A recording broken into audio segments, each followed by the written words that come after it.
choya sampo pa gyu trashi pa tuche tempe trinle yarngoda pelge drolora zambe ze parche palden lame shabla solvade Om Guru Vajradhara Sumati Munisha Sanekar Uta Vardani Shri Bhadra Varsa Manya Sarva Siddhi Om Guru Vajrad Sumati Munisha Sanekar Uta Vardani Shri Bhadra Varsa Manya Sarva Siddhi Om Guru Vajradhar Sumati Munisha Uta Vardani Shri Bhadra Varsa Manya Sarva Siddhi Om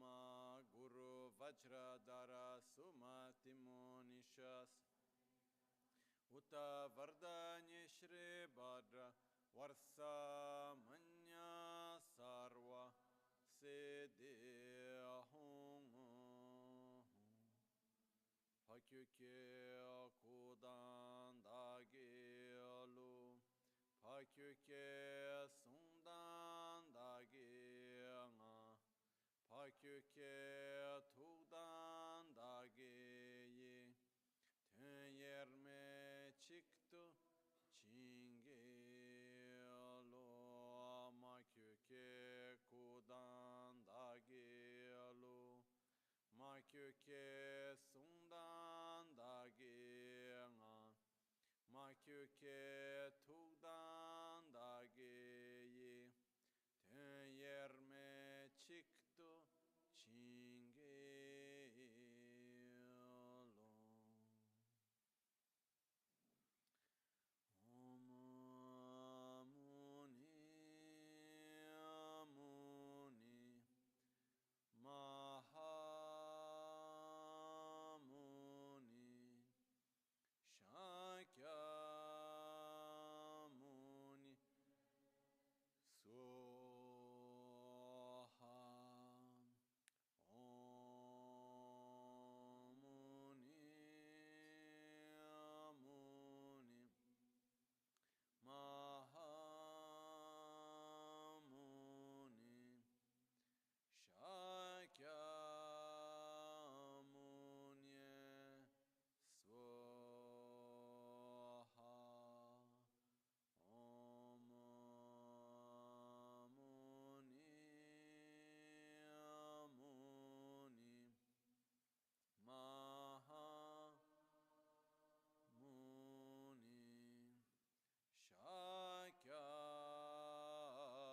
Shakyamuni Swaha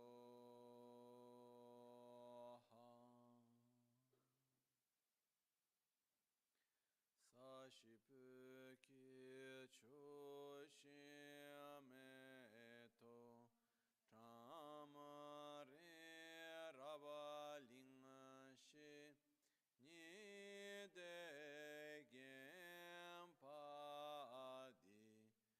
Sange Shinto Mikte Ulwarki Drokunam Dashingla Chöpar Shoyedam Guru Ratna Mindrala Kam Niryatayami Sangye Chodan Soge Chonam Lai Chancho Pardo Dani Kyapso Chi Dagi Jinso Gibe Sonam Ki Drola Pinchra Sangye Druparasho Sangye Chodan Soge Chonam La Chancho Pardo Dani Kyapso Dagi Jinso Gibe Sonam Ki Drola Pinchra Sangye Druparasho Sangye Chodan Soge Chonam La Chancho Pardo Dani Kyapso dagi jinso gibe sonam ki drola penchira sange druparashu.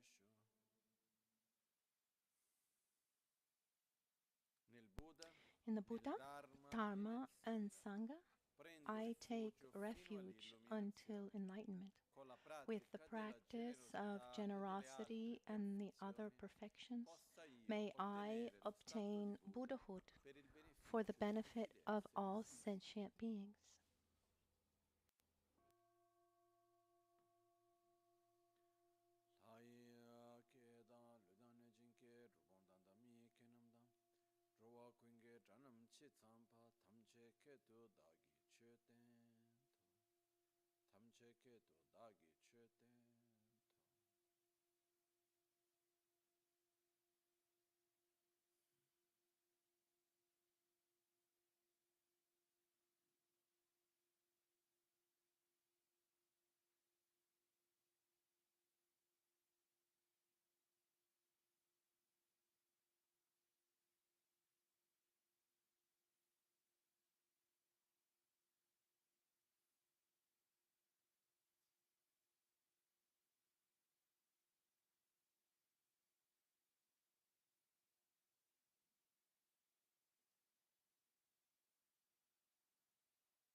As we said this morning,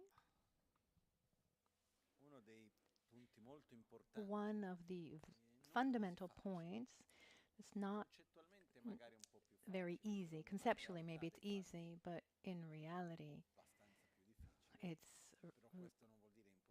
much harder. Which doesn't mean that it's impossible. It's about bringing to our lives self-responsibility, where we stop victimizing ourselves. This is a fundamental starting point. Even when we say self-healing, it has to do with healing ourselves and being responsible for our own healing. To understand self-healing, we also need to understand what we're healing, what we're being healed from, and how we're healing. We want to heal our body and mind. What are we healing from? These states of unbalance of body and mind that show up in states of malaise and suffering. What are we going to heal with? What tools? Different techniques that exist, but mostly with a progressive development of our qualities and the stopping of abandoning, of nourishing our negative habits. I talked about this book many times, and there are two passages that I want to talk about that talk exactly about this. It was written by an important philosopher. Martin Buber is his name. And his book, it's called, the name of the book is The Path of Man, Martin Buber. And obviously if I take away some of the verses that are obviously within a monotheistic context, but if I take those away, it really seems like I'm reading passages from a Lojong mental mind training text. So I'm just going to read a couple passages. It is necessary for man, first first of all, to realize for himself that conflicting situations that oppose him to others are only consequences of conflicting situations present in his own soul, and therefore he must strive to overcome his own inner conflict in order to be able to turn to his fellow human beings as a transformed, pacified man and establish with them new transformed relationships. Starting with oneself, that's the only thing that counts. At this precise moment, I shouldn't occupy myself with anything anything else in the world except for this beginning. Any other position I take distracts me from this start, undermines my resolve to put it into action, and ends up causing this bold and vast undertaking to fail completely. The Archimedes' point from which I can lift the world myself is the transformation of myself.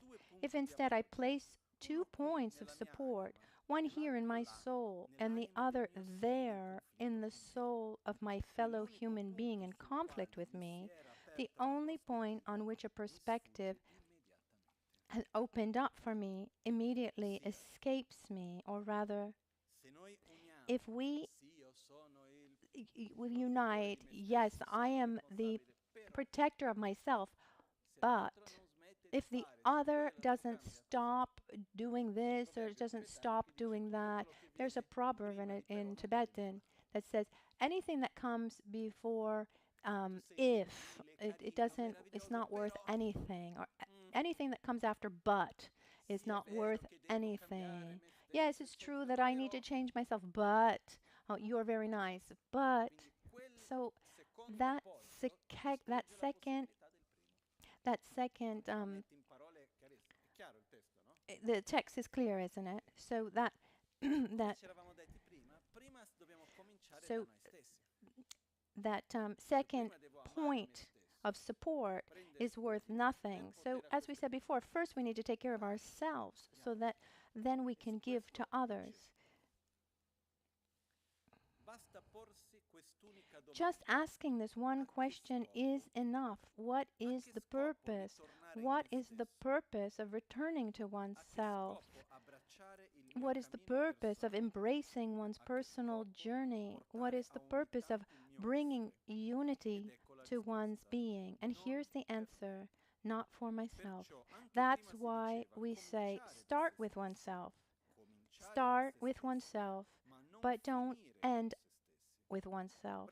Take oneself as a starting point, but not as a goal. Know oneself, but don't be preoccupied with oneself. We need to start with ourselves to be able, at that point, to really be able to offer. And an important aspect in all of this, how can I say? In our own being, generally speaking, and also in specific aspects of our being, it's hard to be 100% one thing or another. I can have a feeling of love towards you, but together with that love, there's selfishness, there's attachment, there can be a little bit of envy, and there are other things together, right? It's very difficult to have a feeling that's 100% that thing.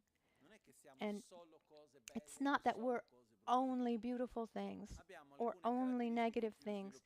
We have some characteristics that are more developed, more virtuous, and other characteristics that are less virtuous. And our job is to increase the percentage of the beautiful part and diminish the part that generates suffering.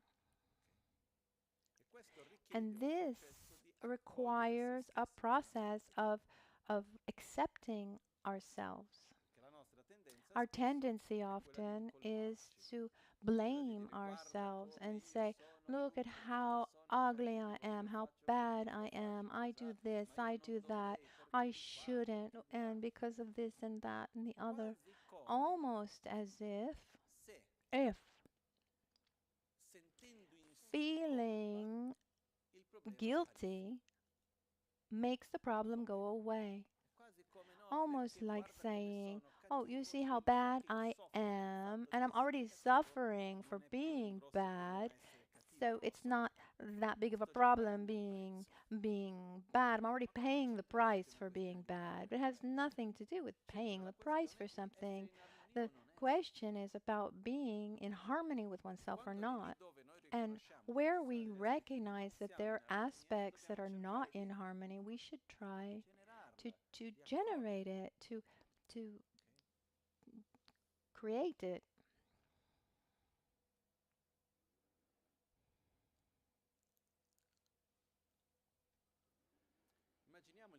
Let's just imagine the following. That we find ourselves in front of someone who acts towards us with aggression, with violence.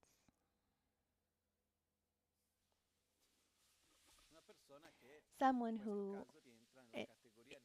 in this case, would fall into the category of enemy. Our tendency in front of a situation like this, in front of this kind of person, would be to react with violence. We become defensive, and from a defensive perspective, we use a counterattack. It's a crazy mechanism. I say it's not correct for you to act with aggression towards me, and because you do something that you shouldn't do, I justify my reaction towards you. In other words, I justify my negative behavior. I act like you, justifying it based on your negative behavior. I condemn something, but then I do the same and I justify my actions. Is this mechanism clear? I justify my actions because you've done that to me first. It's sick. But our natural way is you hit me, I hit you back. And what is this? What does this create, this way of behaving? A kind of ping pong. You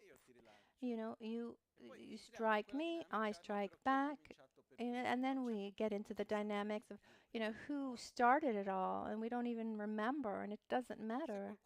If someone comes towards me with aggressive behavior, even if our spontaneous reaction is to become defensive, remember that being defensive takes us to react with a counterattack.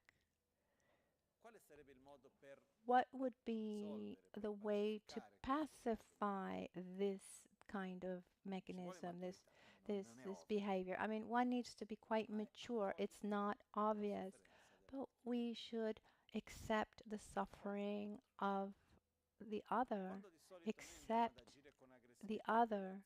When we act with violence, it's a manifestation of a weakness, a malaise, a suffering. The person who is in complete harmony, as in peace with himself and with others, does not act like this. Think of yourselves. When it's happened that you have acted with aggression, did we think, this is the best way to be happy, or was it just a reaction to some inner suffering? Normally, it's a reaction. So when another acts similarly, acts like that, I can see that that's a manifestation of suffering. I can try to see that person, accept that person, and not try to see my needs, the I and the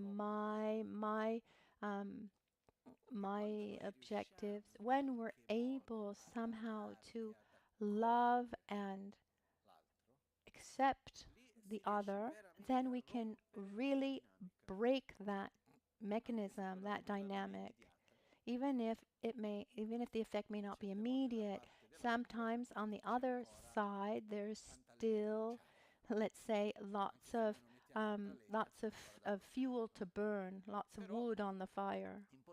But it's important to not get into this dynamic. And then at a certain point, I'll use a strange term, but it's important to love defects. Loving defects. I don't mean highlighting defects and saying how beautiful they are, but I mean accepting anger and not going against it. Accepting a behavior, which doesn't mean either nourishing it or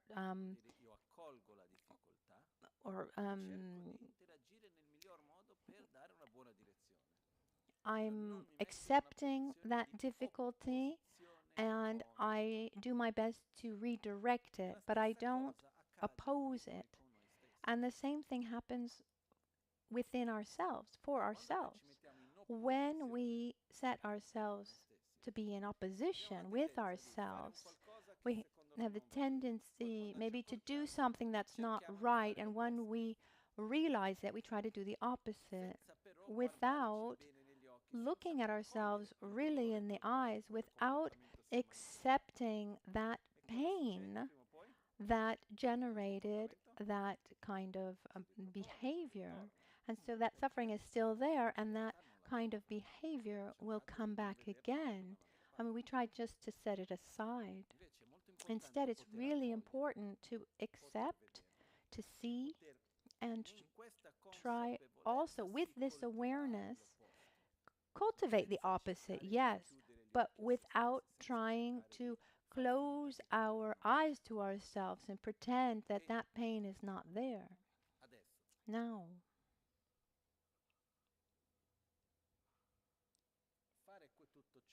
to do all of this, to do what we talked about this morning, and Martin Buber in this book, he used really beautiful words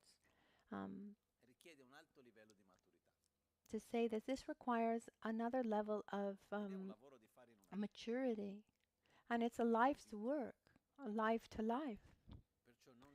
So there's no hurry.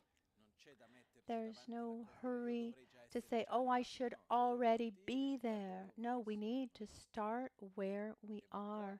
I need to accept myself where I am, but at the same time, I need to direct my actions and my thoughts towards where I want to get. I accept where I am, but with clarity, I direct myself to where I want to go. And here, there's a fundamental point of Buddhism, which is the next step from what we looked at this morning, the part of self-healing, which is, who do I want to be? Where do I want to go? There's a first preliminary part of our path that has to do with recognizing our mental defilements, our behavior that generates suffering, attachment and envy and anger, etc., etc. And somehow we're pretty good at doing that. In our modern Western context, we're quite good at blaming ourselves, pointing the finger at ourselves and saying how bad we are, highlighting our negativities.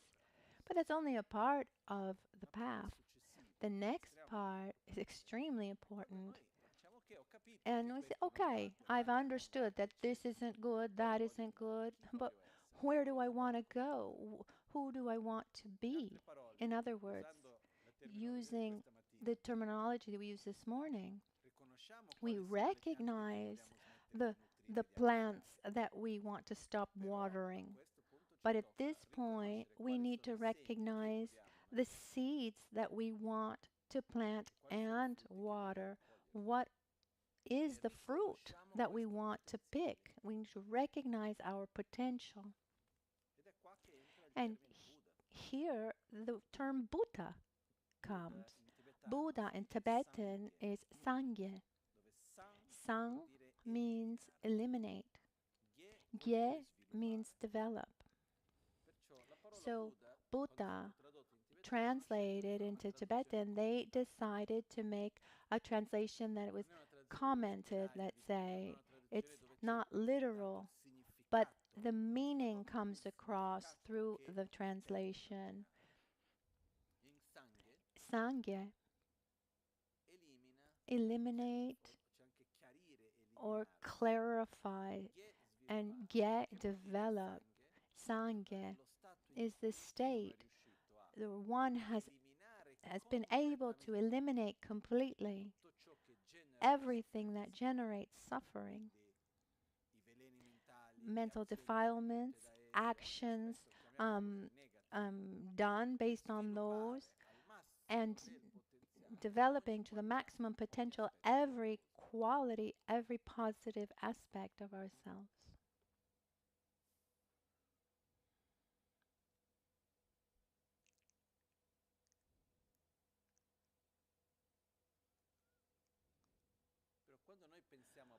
When we think of Buddha, what comes to our mind? A historical figure, the founder of a religion, maybe a specific image.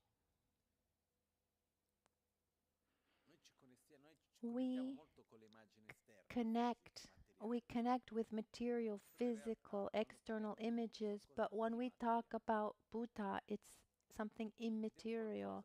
It's something that is deeply connected to us.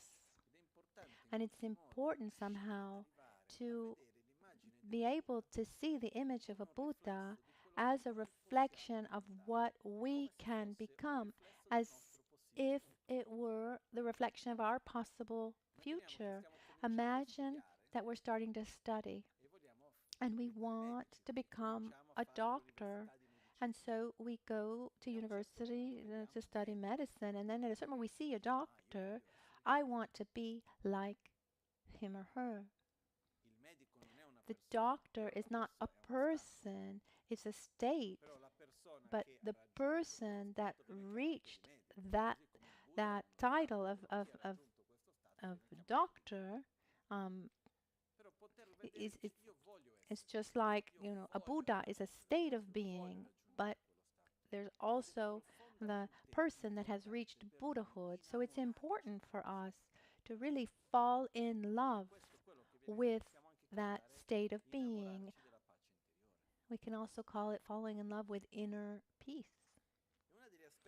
One aspect that's in self-healing, the practice of NgalSo Self-Healing and Self-Healing for the environment, and many other Vajrayana practices, is about taking these characteristics of the Buddha and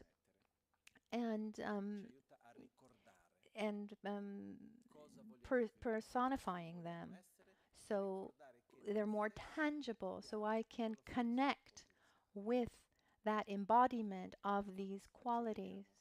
So now let's see them. I realized in these years because the easiest part of self-healing is the technical part. What we should recite, how we should recite the various gestures. This is the easy part. There we even have a video you can follow, and we have pamphlets that are written. This is the easiest part of the practice. The more important part of the practice that's not as easy is connecting with the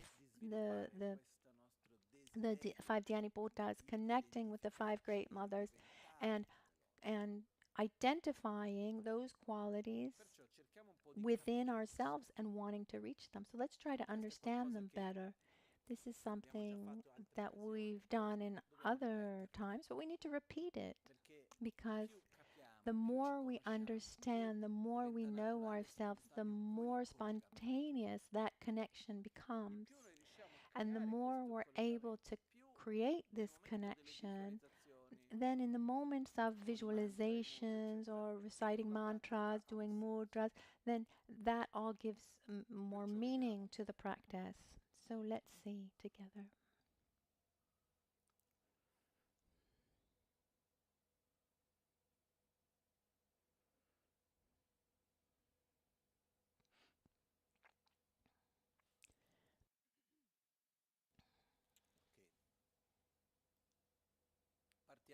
Let's start from, there are two different orders that we can do. There's one order from the inner mandala or from the external mandala. The inner mandala follows the order of our body, and the external mandala follows the cardinal directions. The one that is most used connects to the cardinal directions, but the one that Lama Ganshin used mostly follows our inner mandala. And then we'll look at the structure of the practice. We'll do it together. But before getting into the details of this great tool, this path of meditation, we need to have a basis, a foundation, and one of the foundations is an introduction to the Dhyani Buddhas.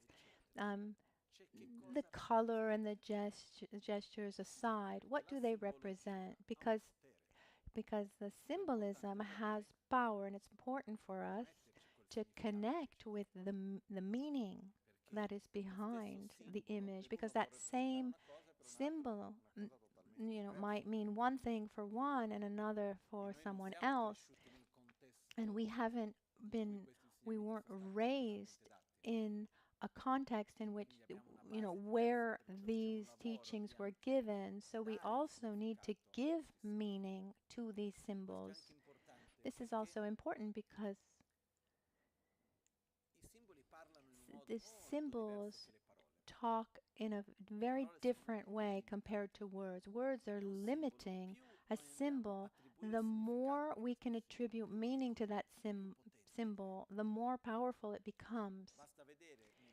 Just look in our modern world.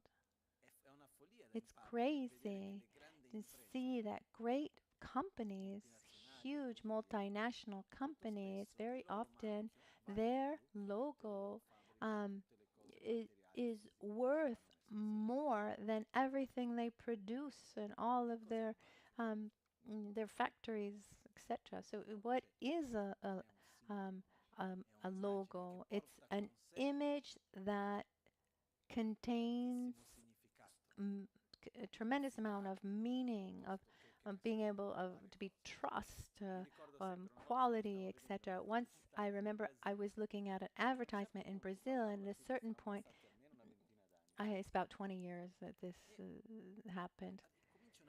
I started watching an ad that was really different. Normally, because ads are very expensive, that they're only a few seconds, and this one was very long. Not only was it long, but it was only images, beautiful images of nature, of the skies of the Amazon with beautiful birds, and there was a beautiful music, and it was very slow images, and one was really connecting with nature with these images. And at the very end, the logo Shell appears.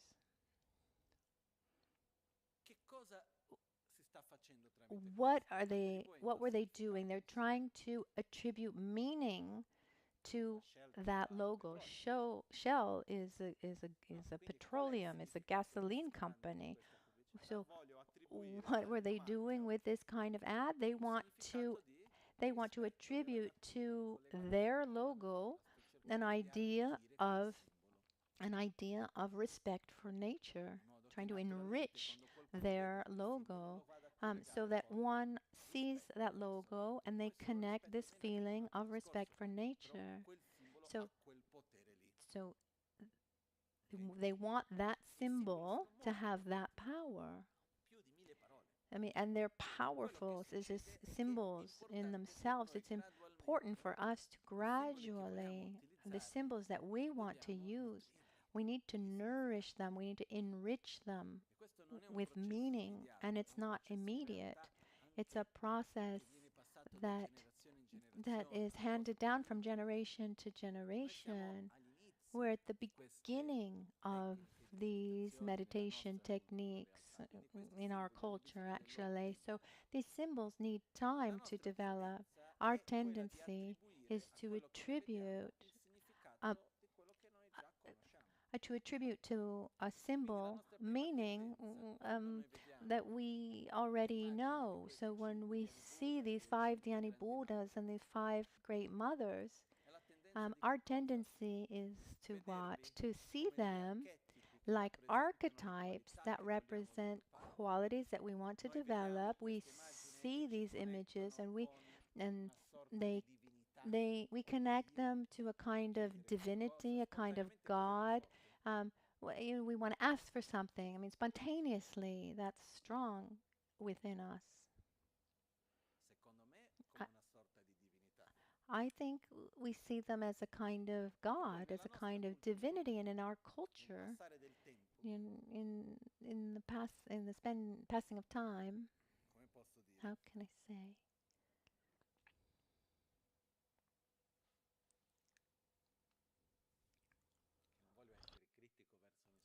I don't want to be critical of anyone.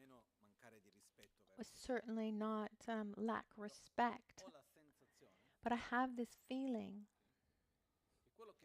that over the centuries, we went from a reality where there was this process of adoration for gods.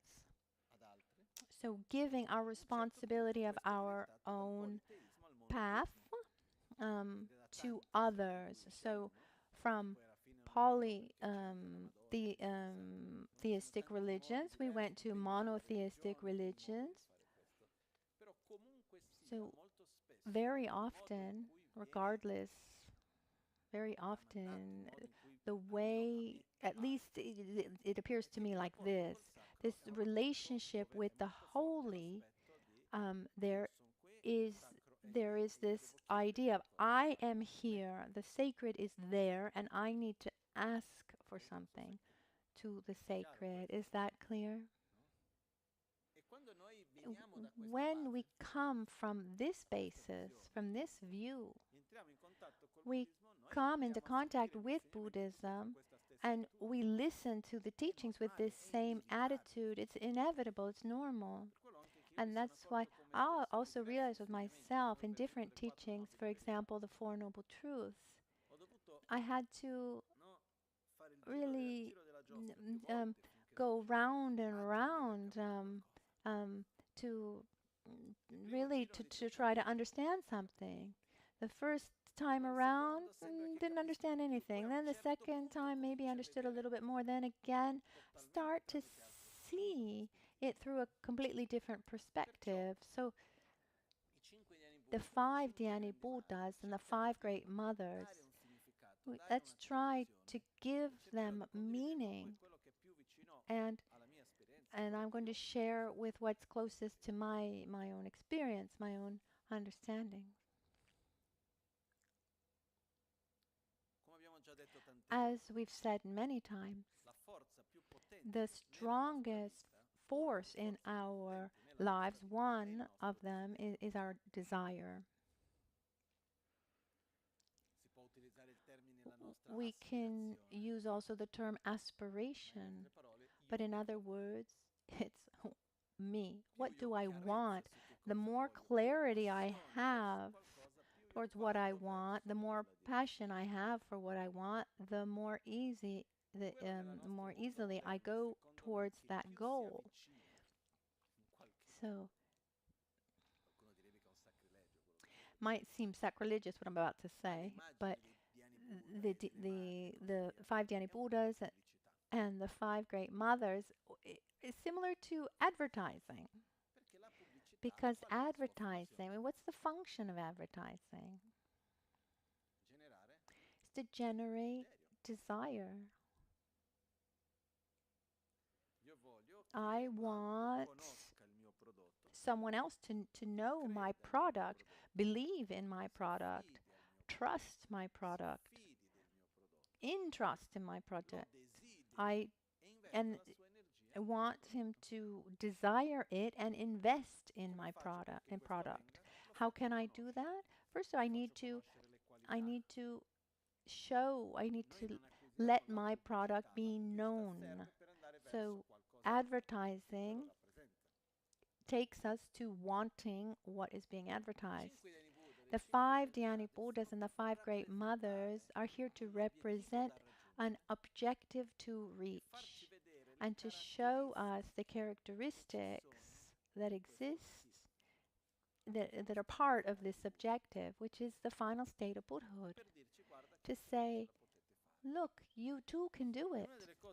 And one of the most beautiful things, and not so easy, personally, I needed a long time to understand it and digest it, is allowing ourselves to imagine ourselves.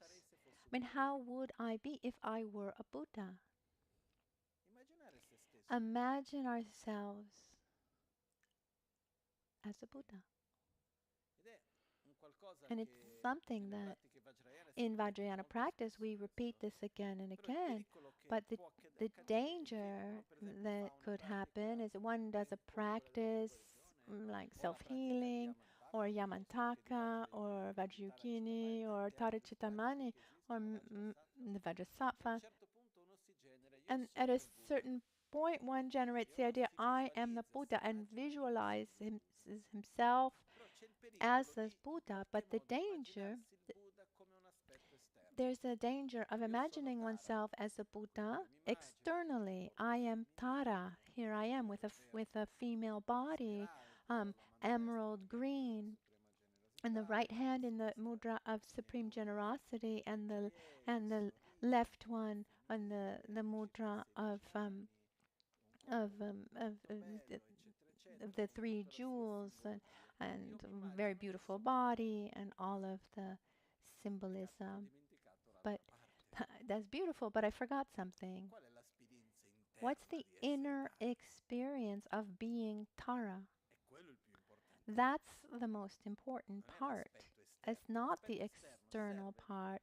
The external part is useful to connect us to the internal experience, the inner experience. And sometimes we connect so much with the external part, but we forget to connect to the inner experience. If I were a Buddha, how would I be?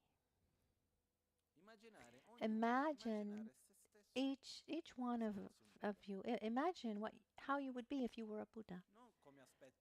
Not externally, but your inner experience.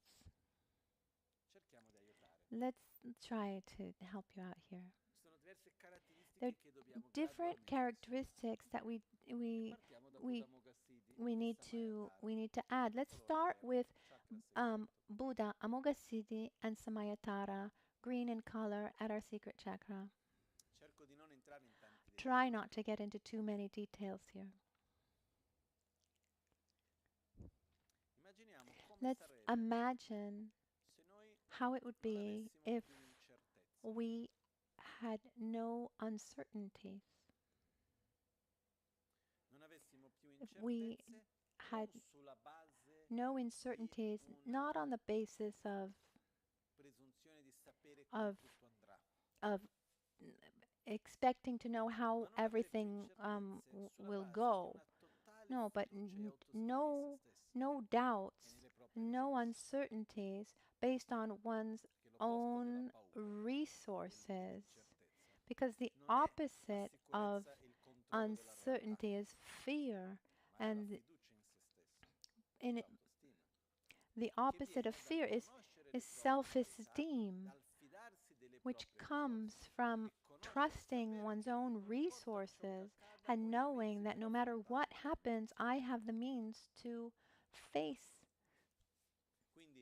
whatever comes. So I don't have any fear that no fear that this is going to happen or that's going to happen or that things are going to go in this way or that way, because I have a humbleness that allows me to understand the complexity of the interdependence of reality that I live in. But at the same time, I know very well my resources, and I trust that no matter what happens, I'll be able to face the situations. I mean, are we able to imagine this? Just for a moment, imagine ourselves with this characteristic. It would be beautiful, no?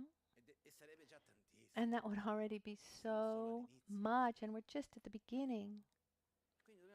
So little by little, let's imagine. How would it be that once I am without fear, I'm not afraid of losing what I have, and so I don't have any jealousy. I'm not afraid or insecurity about what I have, and so I don't have any envy. Having this security with myself, and stability with myself and with the world, this allows me to rejoice for others, because something that keeps us from rejoicing for others is our own insecurity. So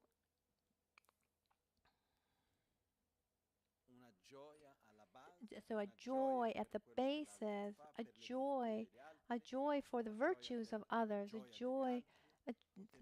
to feel joy for the joy of others, to be able to rejoice. So we eliminate also that attitude of complaining, of criticizing, but instead we develop a joy, which doesn't mean we close our eyes to problems, but it means that we're able to see the positive aspects of what is. And when we have joy, we walk towards the light. We're facing also the darkness, but with joy we're walking towards the light.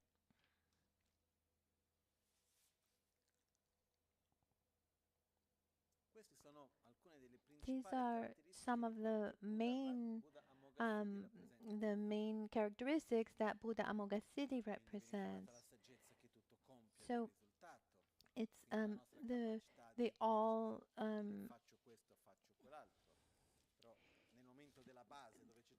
so at the moment of the basis, we have the wisdom that we don't have much wisdom. We have a lot of doubts and a lot of uncertainty.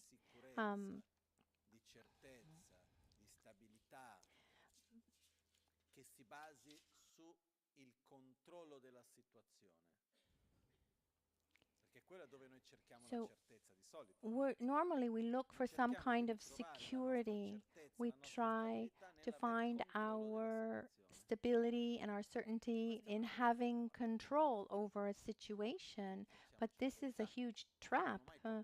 I mean, let's tell the truth. We never have full control over a situation, and neither does a Buddha. Because a Buddha has control of his actions, but not of the actions of others. And what we interact with, does that depend exclusively on us? No. So it's a state of stability where there's joy, there's courage, certainty, that is based on recognizing one's own resources and in accepting the fact that reality is not based on some idealized image of how things should be. We see, and we see with joy. It's like to navigate the, we have to consider.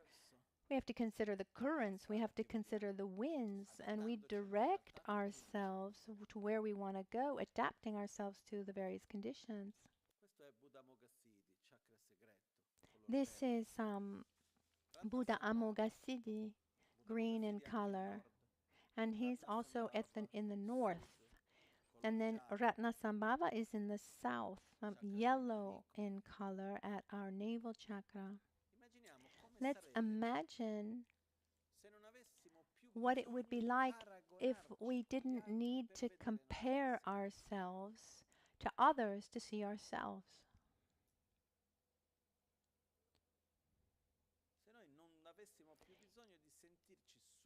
If we didn't need to feel superior to some and inferior to others, I mean, that would already be a lot.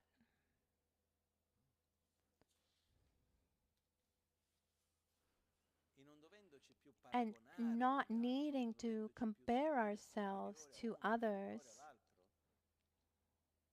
feeling superior or inferior, again, we wouldn't be afraid of others.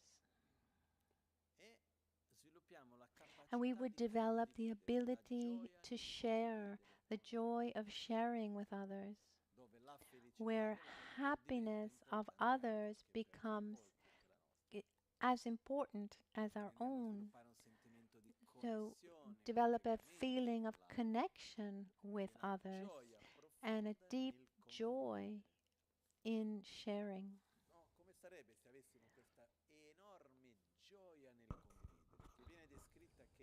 What would happen if there was a tremendous joy in sharing? It's said that when one develops it, and when we have this ability to offer something to someone, materially, physically, knowledge, whatever it is, it's said that that joy that comes with that is much greater than all mundane pleasures put together. It's a state of fullness. Not only do we not have doubts or fear, we're able to rejoice for what is in our lives, the lives of others. We feel secure. We don't have to compare ourselves to others, and at the same time, we have a deep feeling of joy when we share with others. So we share materially, we share spiritually, we give protection, affection, love. This act of giving, of being generous, nourishes our joy. The giving nourishes our joy. And this is Ratnasambhava. And together with this is this ability to perceive beyond a conceptual level, also conceptual, but also beyond, understand and perceive the similarities of between and among things, this ability to put things in the same category.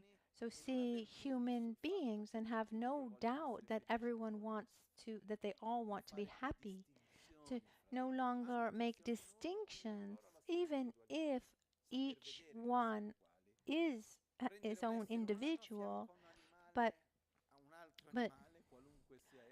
putting a human being next to an animal and being able to see how similar they are in wanting to be happy, etc.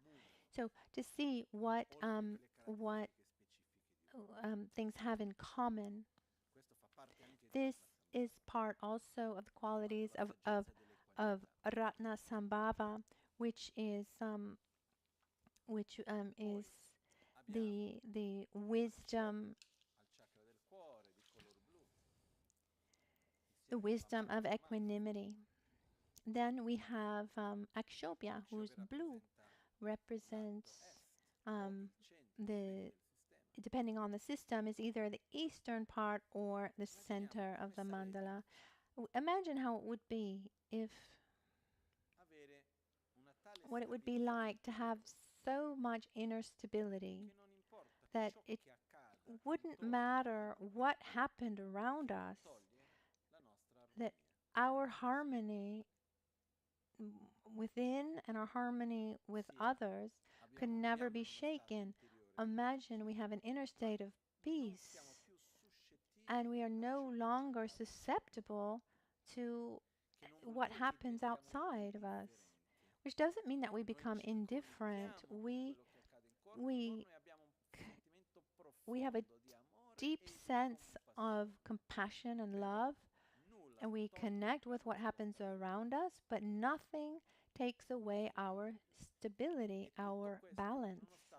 And all of this in a deep state of joy. Patience, calm, with joy, with love, compassion. We'd like that, wouldn't we? So much, no? Let's go to Amitabha. And so these qualities of not having doubts, not having, uncertainties, having great self-esteem,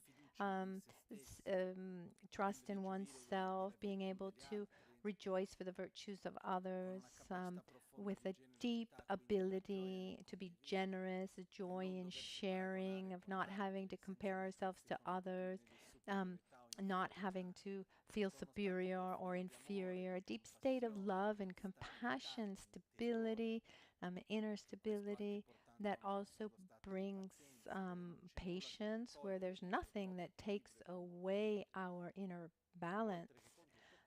In addition to all of that, let's imagine that we also have a deep sense of satisfaction. Deep satisfaction where we don't want anything to be different from what it is. We don't get into a state of opposition to reality that we find ourselves in, where we direct ourselves to a reality that we would like, but not with a feeling of a conflict or opposition to what is, because dissatisfaction manifests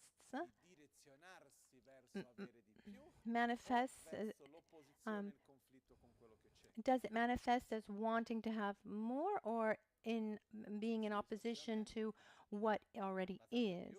It's based more on opposition, on conflict.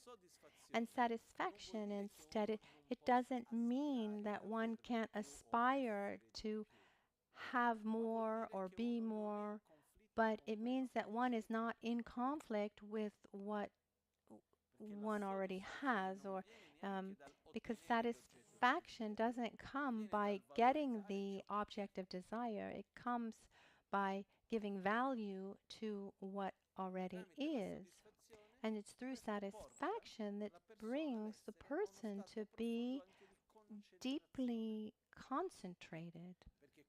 Because what generates distraction, inner distractions, that constant inner dialogue, that inner worries, the opposite of a state of concentration is desire. And here, just on a side note, it's just the dynamics of dopamine, for example. It works like this. The more I'm able to feel pleasure and generate dopamine, do I just stay in that state of bliss forever? No, the more I have, the more I need to regenerate that. So it creates a chemical, it creates a chemical addiction, and that's what social media is all about. Now I've closed my parentheses here.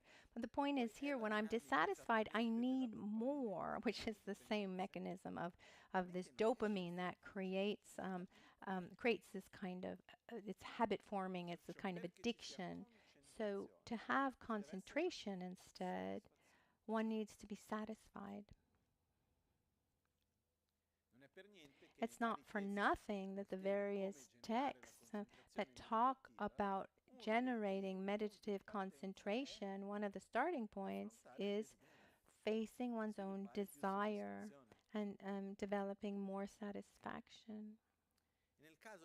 And in the case of Buddha Amitabha, imagine that we are deeply satisfied, in peace with ourselves. We have a discernment that is clear, that matches reality. We have an ability to communicate.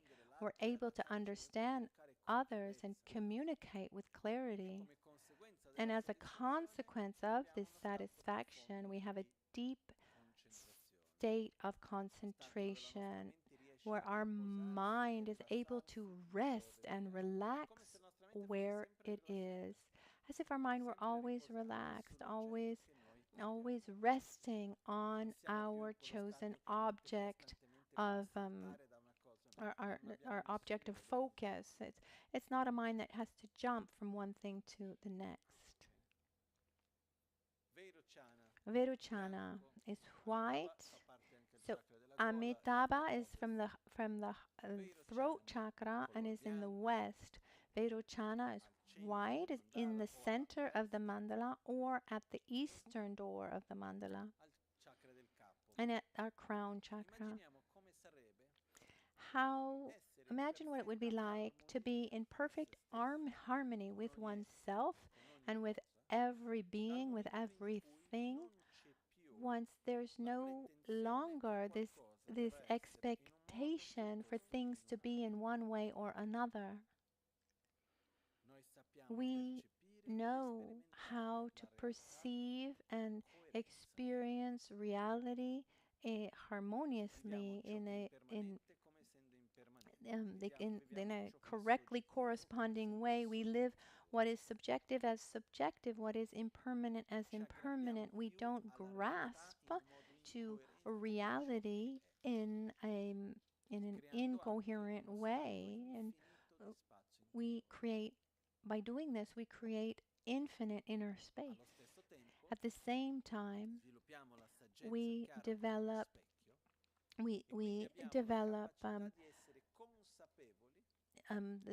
wisdom that is mirror-like wisdom. And here we get into one of the types of omniscience. Once I watched a documentary that says that our brain receives like 2 billion pieces of information a second through all our senses, and among all of this information, we are aware of about 2,000. And there's another aspect from our brain, which just a little side note here, is that our brain has a very clear aspect. The more we use the resources of our brain, the more those characteristics become stronger.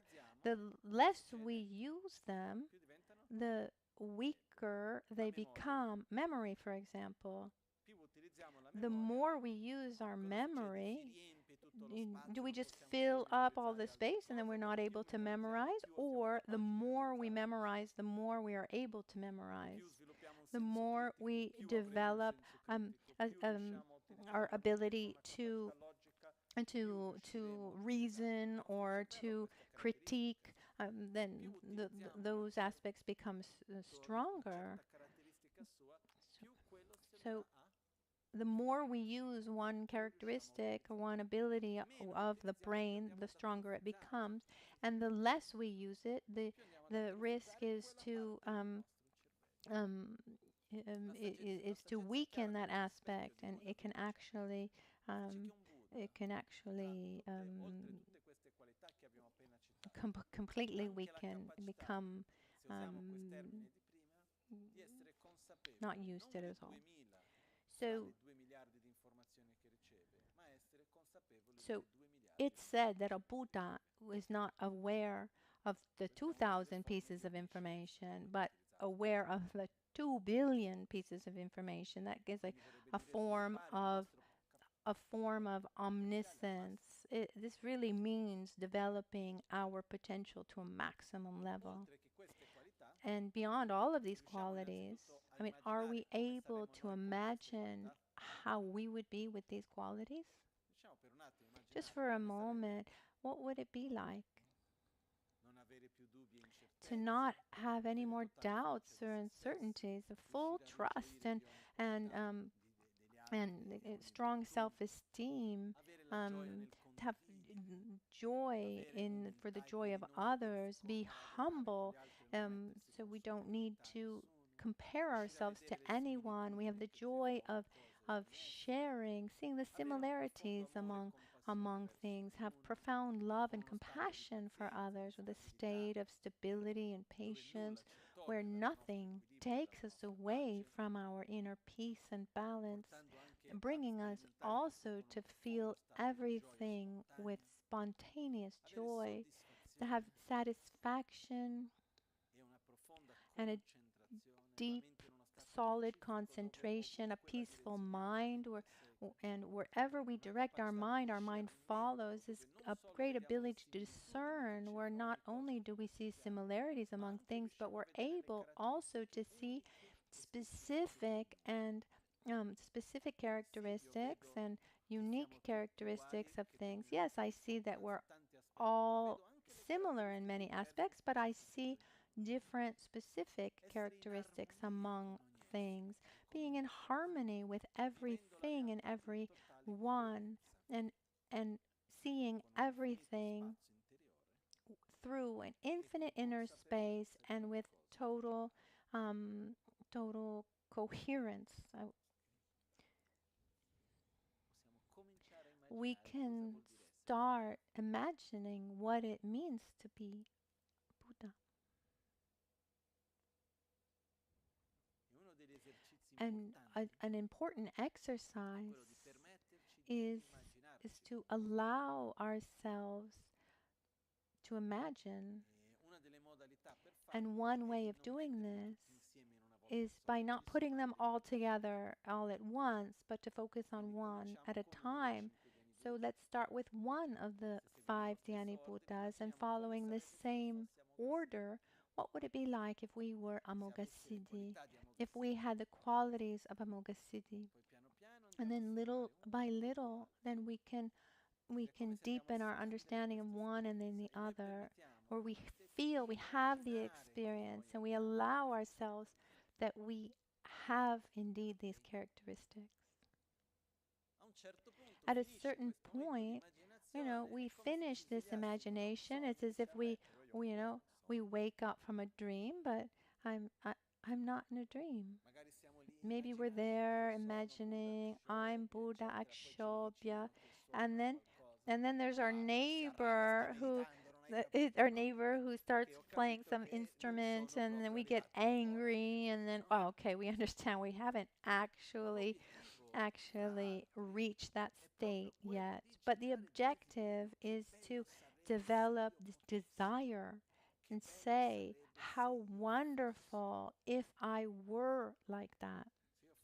If I were Vajradhara, Dorje Chang in Tibetan. Vajra means, it can be translated in many ways. One way is non-dual, or can also be translated as diamond. Of all the minerals, what is the hardest substance? It's a diamond. I've never tried it myself, but it's said that diamonds is the strongest of stones. So So somehow it's indivisible, unbreakable. So diamond here represents something that can't be divided. It can be translated as diamond or non-dual or indivisible. Chang, dara, means hold. So I could say, so glass chang, he who upholds the glass. Chang means like to uphold, to keep in one's hand. So who is Vajradhara? Dorje Chang in Tibetan. He who upholds non-duality, the indivisible nature of things, of what? The non-duality of method and wisdom. So all of these qualities can be divided into these two main categories. Method, that has to do with love, compassion, generosity, stability, joy, all of the enthusiastic effort, etc. This is all part of method. Wisdom has to do with the correspondence to reality that brings to a deep state of harmony. And this non-dual union of these two is the state of Buddha himself or herself. So, these two symbols, for example, this is called a Vajra, Dorje. But if we were to ask, where is the Vajra? What is a Vajra? One could say, this is a Vajra, a Dorje. Someone said, okay, go get the Dorje from Lama's table. I mean, that's what this is. But this is also called the Dorje of the example and not the meaning. It's a representation of the bodhicitta, the method, the love and compassion, and the bell represents instead represents the effective bell, the experience of a correct view of reality, the union of the two, which is represented also by the hugging mudra, represents the non-dual union of method and wisdom, which represents also male energy and female energy, two characteristics that we have, the perfect balance between reason and feeling. So, what is it that we want? We want this state. We really want to never be separated from love and compassion, and patience and stability, wisdom and harmony, coherence with reality. I strongly desire to be a Buddha. Also because I want to help others. When we see the world around us, how is it? Is it everything going fine? A little trouble? So? I mean, it depends on one's perspective. But generally speaking, we can say that things aren't going well. We're in a, even if reality is cyclical, there's a time where things go fine, things maybe then things go badly. It's said that these are times of degeneration. But when we look around, really, beyond one's own judgment of things, if they're going well or not, there's a lot of suffering. Not only is there a lot of suffering, but there's a vicious cycle of suffering and then actions that bring more and constant suffering.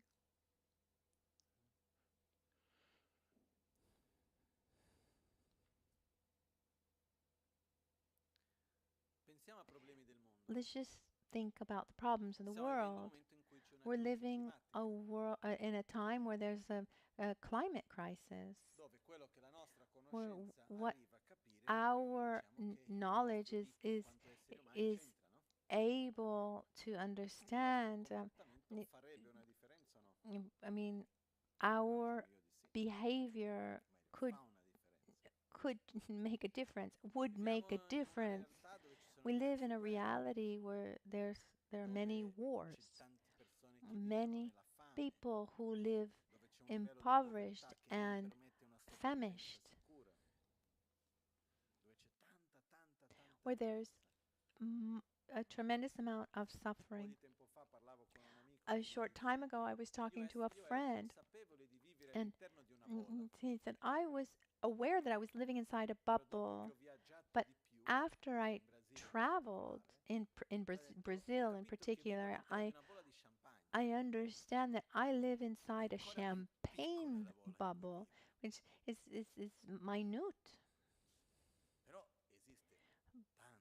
There is so much suffering, so much ignorance.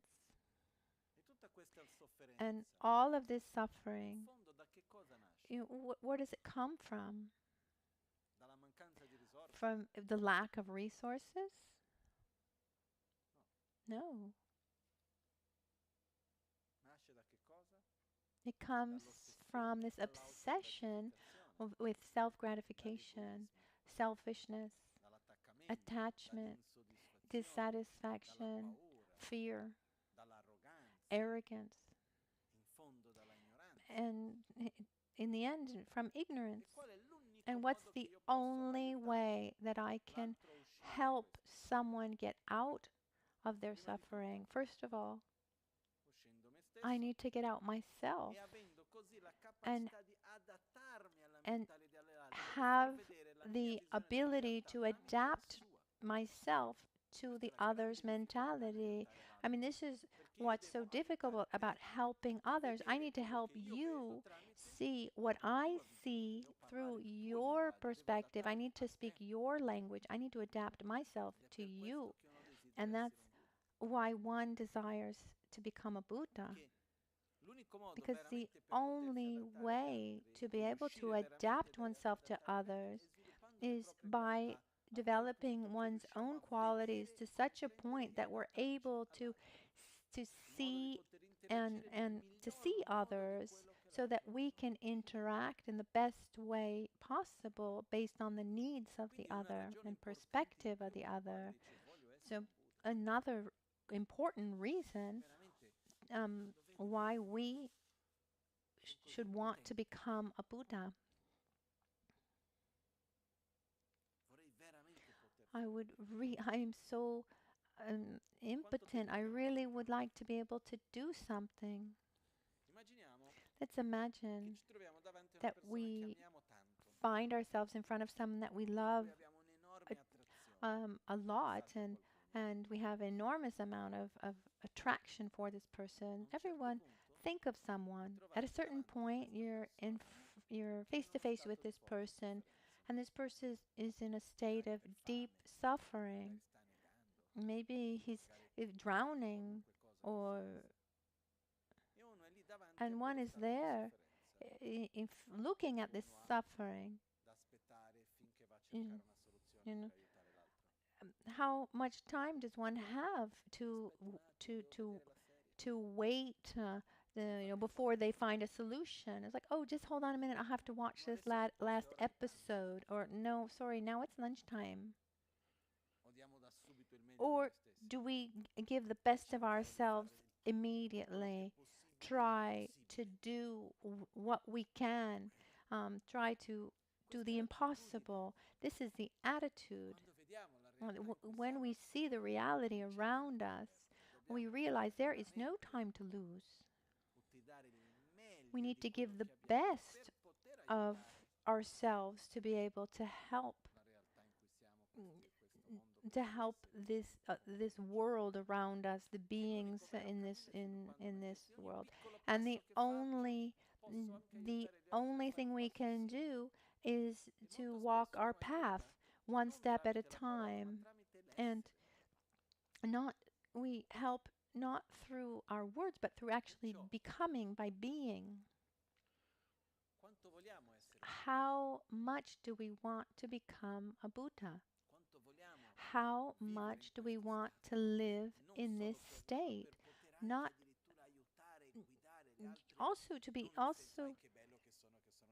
to be able to guide and help others, not with the sense of, oh, how wonderful I am because I can help others, but no, deeply wanting to eliminate the suffering of others. How much do we want that? If we really, the more we want it, the more we're able to do something to get there. But it's not enough to want it. We need to gradually develop the various characteristics.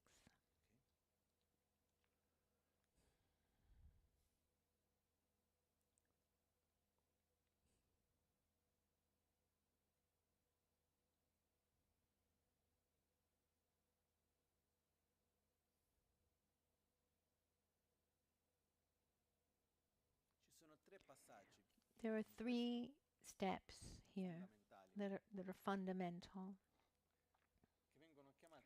that are called Tache Gomsum in Tibetan. Tawa, which means view. Chöpa, conduct. And Gompa, meditation or process of familiarization. Okay, I want to become a Buddha. I really deeply desire it, but where should I start? It can seem so massive of something to tackle that maybe one doesn't even know where to start. So, Tawa, Chupa, Gompa, view, conduct, and meditation or familiarization. Let's start with the first, which is the view. View is where we gradually develop our worldview, paradigm, through study, listening, reflection. Gradually, we answer certain questions. What is suffering? Where does why suffering come from? What is happiness? How can I be happy? What would be the idealized image of myself?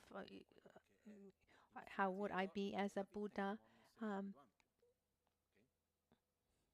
So there we imagine the path. So that is the view, without getting into details.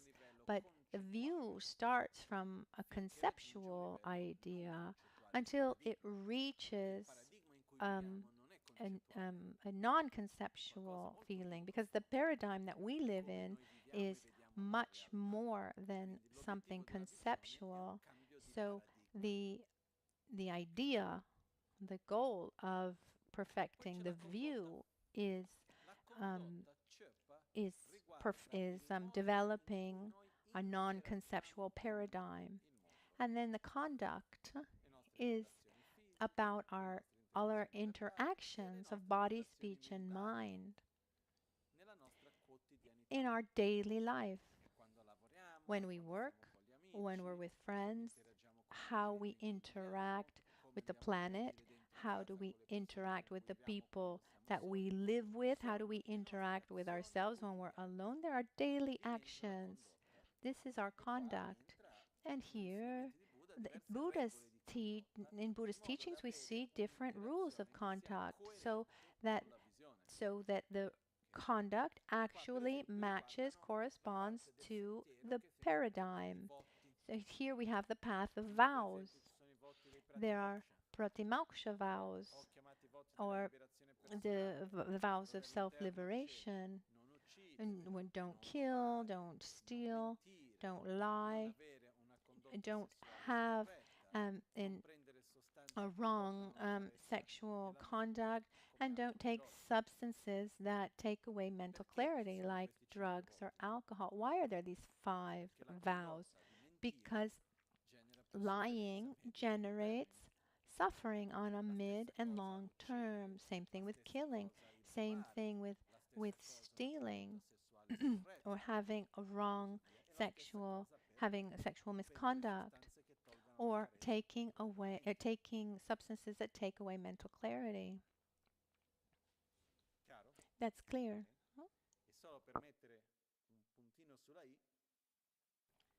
Just to dot my I's and cross my T's, in our social context,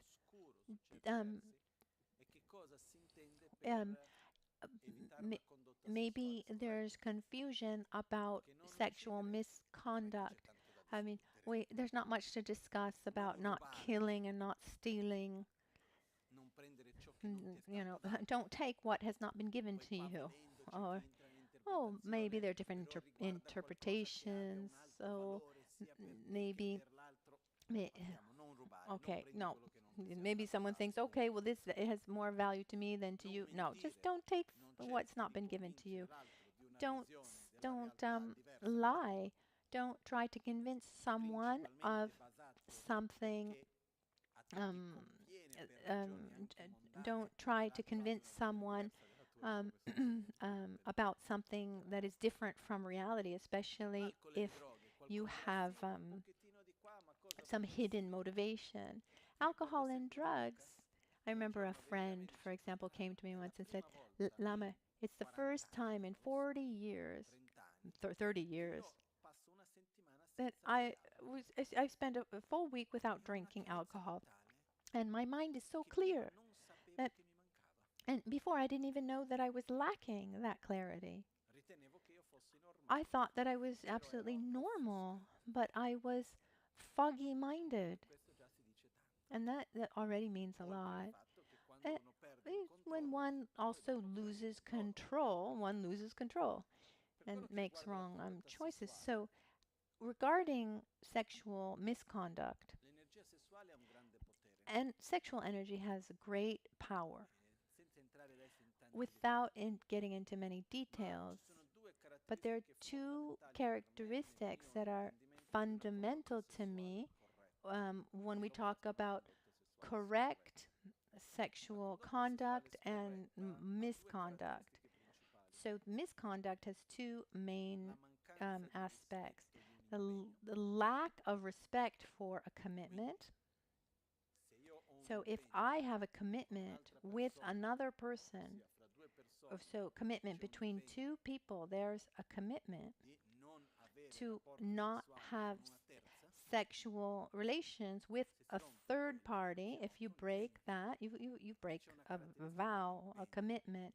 And there's a characteristic of there's the vow is transparent, it's clear. So the second aspect, even more important but difficult, is so misconduct is when we lack respect for the needs and the dignity of the other. I heard in the past, so the lack of consideration for the dignity of one's own object of desire, where I see the other as solely as a means, a tool to satisfy my desire. So that relationship is not an exchange, it's not a give and take, but there's only a taking. And what do I care, really, if the other one is interested, has pleasure, how he lives the situation? What's important is my own satisfaction. And in some contexts, we can call that lust. And in the law, for example, to force someone in a relationship is not correct. And also having a relationship that goes outside breaks a commitment is also wrong. So when we talk about sexual misconduct, we're talking about these two aspects. Why are there these vows? Because we don't want to suffer, and these are situations that bring a tremendous amount of problems. In the immediate future, in the present, and the immediate, and then mid and long term. So these vows of pratimoksha, these we take the pratimoksha vows because we don't want to suffer. And then there are bodhisattva vows. And I'd like to dedicate a couple days to study the bodhisattva vows together. There are 18 main vows and 46 secondary vows. And in these vows, it has to do mostly with our inner conduct towards others. For example, one vow is to not give up one's love for others. Another vow says if someone asks you for something that he needs and you have that, if you have the possibility of giving that thing, you have to give it.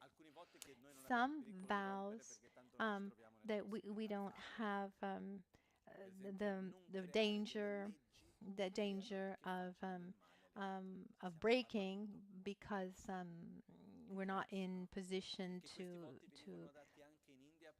we're not in a position to be there, because these vows were given also to parliament members, to kings.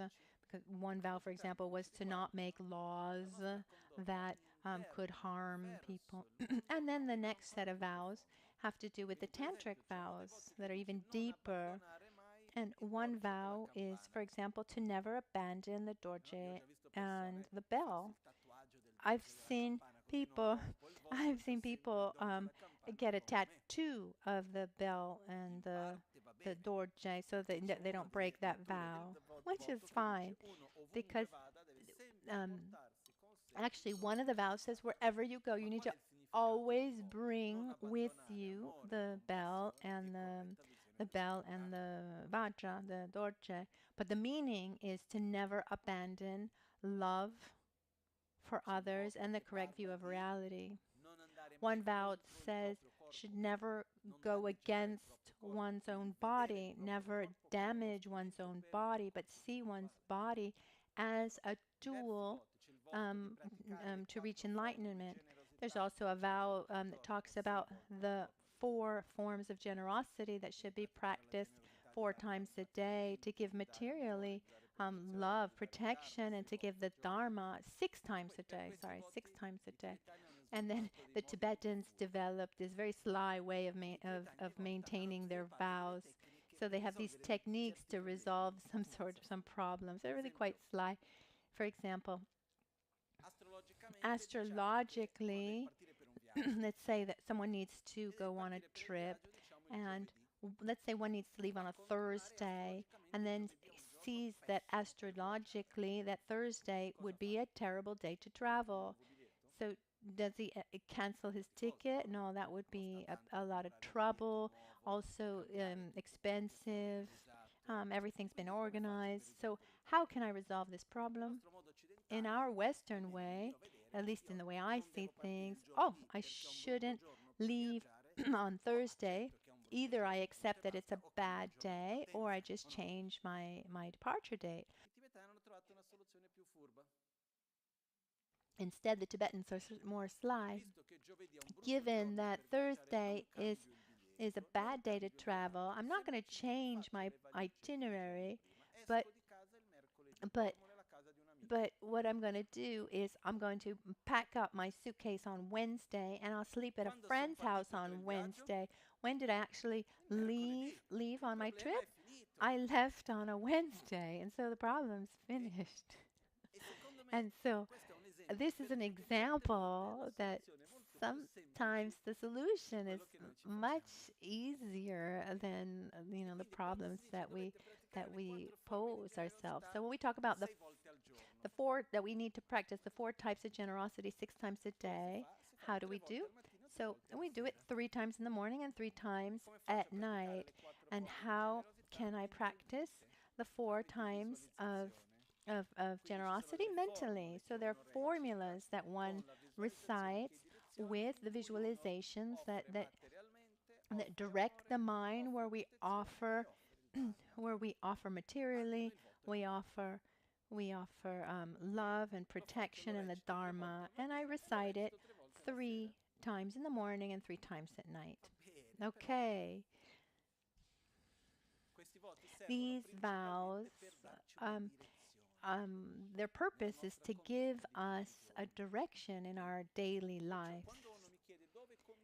So when some people ask me, where should I start? View, so study, reflection, conduct. So live your life, but with body, speech, and mind, with as as as much as you can, in a way that corresponds to your paradigm, the view. And then there's a third passage, Gompa, Gom, which is often translated as meditation. In reality, it would be more correct to translate it as familiarization. These are exercises, training to familiarize ourselves with what we want to become, using mostly the power of imagination for our brain, for our mind. Practically, it's almost as if there were no difference between what we imagine and what we actually live through our senses. There are different modern studies that show the power of imagination. Even on a negative point of view, if someone comes with a trauma, for example, what's more important? What actually happened, let's call it objectively, to those who were present, or is it more important how the person lived that experience? It's how the person lived it. The point isn't about whether it happened or didn't happen. It's about what you lived, how you experienced that. So in this present moment, we react and we interact with the world, mostly guided by our previous experiences, not really through our knowledge, but through our past experiences. If the example that I've given many times, I feel like I bore myself using always the same example, but once it works. As it happened to me once in Milan many years ago, I was drinking water without knowing, and it was extremely salty. I was in the Gompa, in the Wednesday teachings of the Kumpen. I took the water. It was summertime. It was really hot. I was very thirsty, and the water was extremely salty. Oh, this is so strange. And I tried not to make any kind of grimace because I didn't want to embarrass anyone. And at the end, I went to the person, I don't remember who it was. I said, "Excuse me, there's something strange with this water." And, "Oh, no, but okay, try it. And the person tried it, and no. And we went to see what had happened, and simply our dear friend Linda, who at the time was managing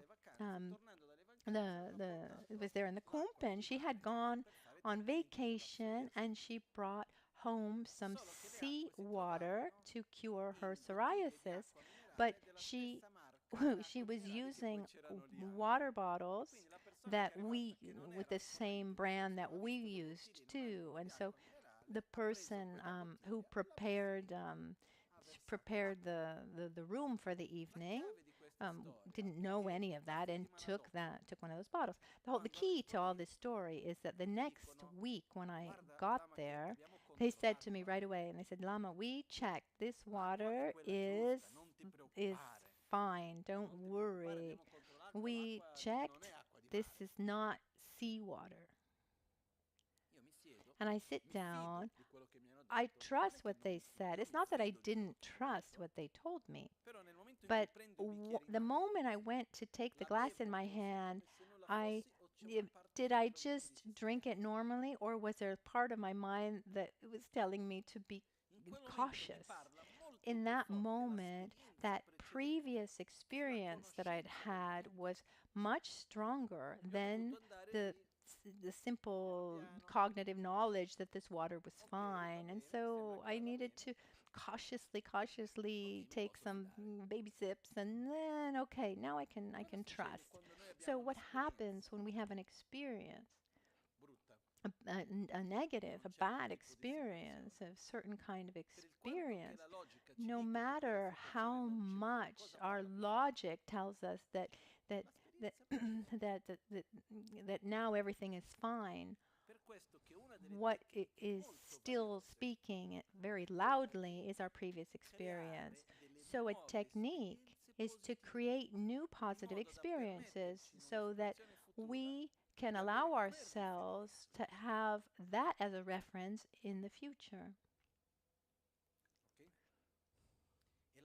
And the key to this is when I understand something conceptually, that is nothing other than a conception. It's an understanding that stays on a conceptual level and has a very low level of power to be able to influence our daily life, our choices. Instead, if I'm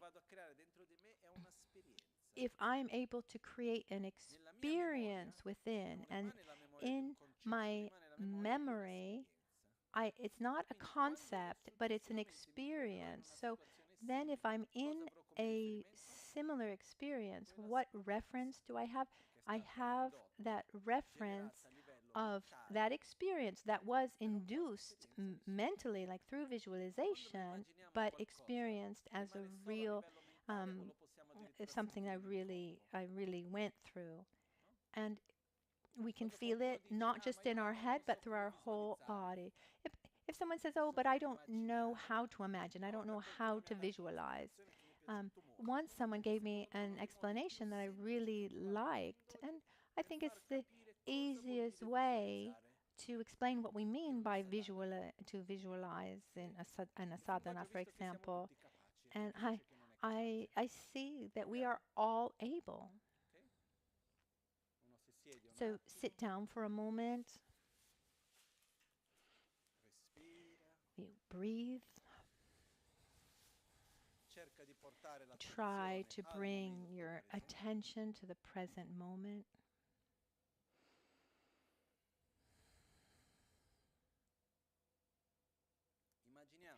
We imagine in front of us, quite close, a really good pizza. We imagine the pizza, the form, the size, the heat that comes from the pizza that just came out of the oven. And imagine the pizza the way you like it, the mozzarella, and the red of the tomato sauce, and all the other ingredients you like. And then we start to cut the pizza, and we see that the crust is a little crunchy and the center is softer. Then we start smelling the pizza. Are we able to imagine this? This is a visualization. It has an effect on our body. Maybe you start salivating. If we do this game in Tibet after 2 weeks, then for sure you'll start salivating. But what happens is when I imagine something, why would I start salivating just imagining the pizza? Why? Actually the gastric juices are activated. But because when I imagine, it's as if that experience were happening, as if the pizza really were in front of me. That's the input I'm giving to my brain and my body. when I think of someone I love, someone I care a lot about, and I imagine that I'm in the presence of that person, something happens, something moves inside me, or is it just an image? No, something moves inside. What instead, if I imagine a negative experience that I lived, something moves inside too. Because on the level of imagination, what we imagine for our mind, for our being, it's as if we were physically living that thing. As I've said many times, there was a study that doctor friends told me about. They took two groups of people, random pools, and they divided them up randomly, and one had to do an exercise with their arm for a certain amount of time daily, and the others had to imagine that exercise without actually moving. At the end of the experiment, those who did the physical exercise and those who only imagined doing the physical exercise, they developed muscles in the same way. When I heard that, I thought, oh, there's a solution. There's a solution for me because I don't like exercising. I've tried, but I tried to do it, but it's actually worse. I tried to imagine skiing. Then you have to imagine all the movements of the legs and the arms and imagining the exercise. It's absolutely exhausting. I imagine actually swimming. So easier just to go to the pool. So the point is, imagining, visualizing has an enormous power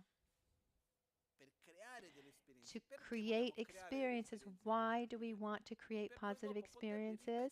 So that we can actually repeat them in our daily life.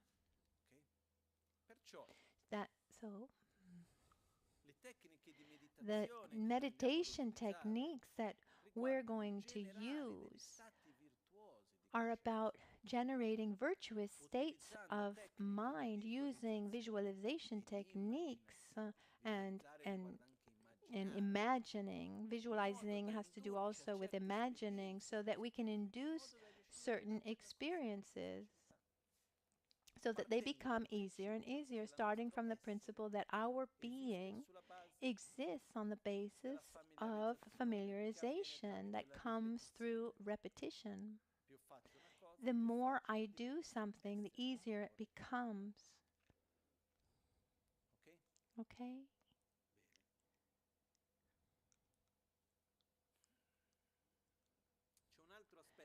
There's another important aspect, but we'll look at this tomorrow or even after tomorrow, depends on what we can cover tomorrow. The practice of self-healing, one of the marvelous characteristics of the practice of self-healing and the 5 Dhyani Buddhas and the 5 Great Mothers is that it's a method that can be used by those who are just starting out,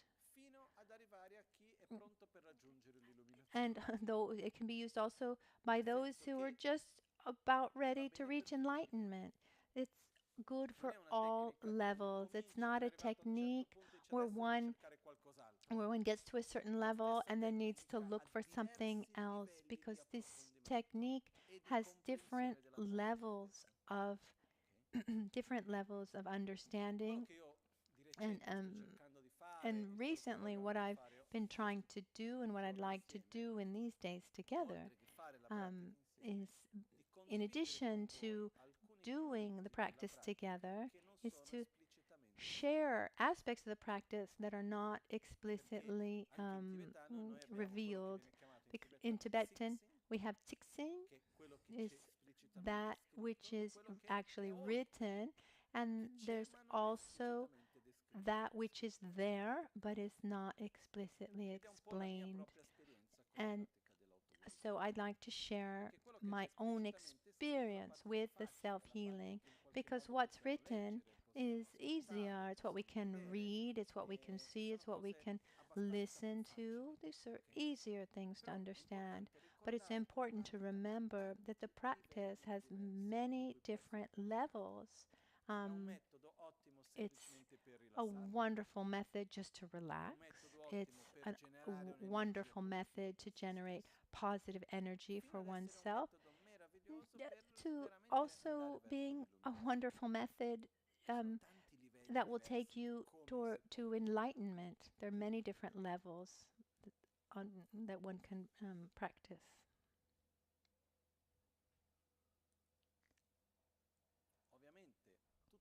Obviously, all of this has meaning starting from the answer to that question, who do I want to become?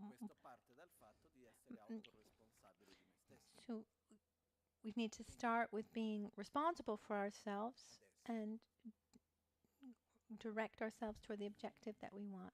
So now, so we've seen the practice of self-healing of the 5 Dhyani Buddhas, the 5 Great Mothers, is a technique of meditation with the objective of inducing positive states of consciousness so that we can familiarize ourselves with those states of consciousness. Within the Vajrayana Buddhism, it's part of the highest yoga tantra. The various techniques of meditation, they're divided into 4 tantric classes: Kriya Tantra, Charya Tantra, Yoga Tantra, and Anuttara Yoga Tantra. And that would be the highest yoga. And we have this tendency of wanting to do the highest level right away. Actually,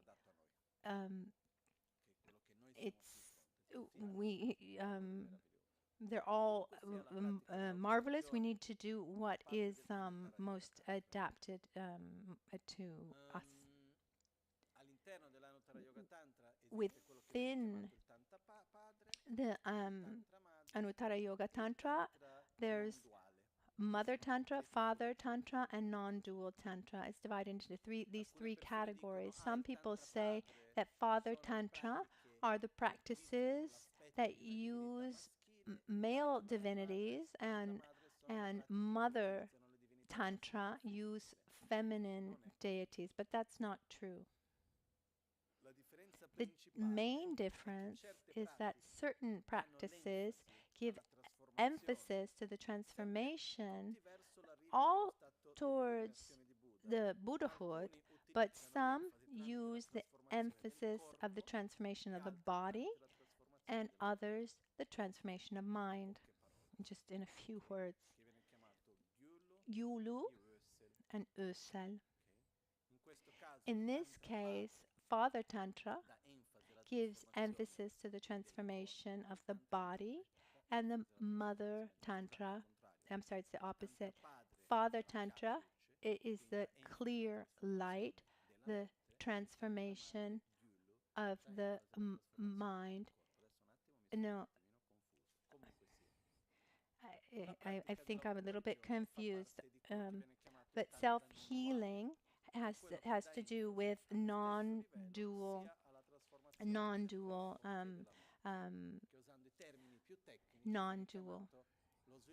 the development of clear light and illusory body simultaneously. Just to give you a little bit of context, within this context, there are 2 levels, even 3.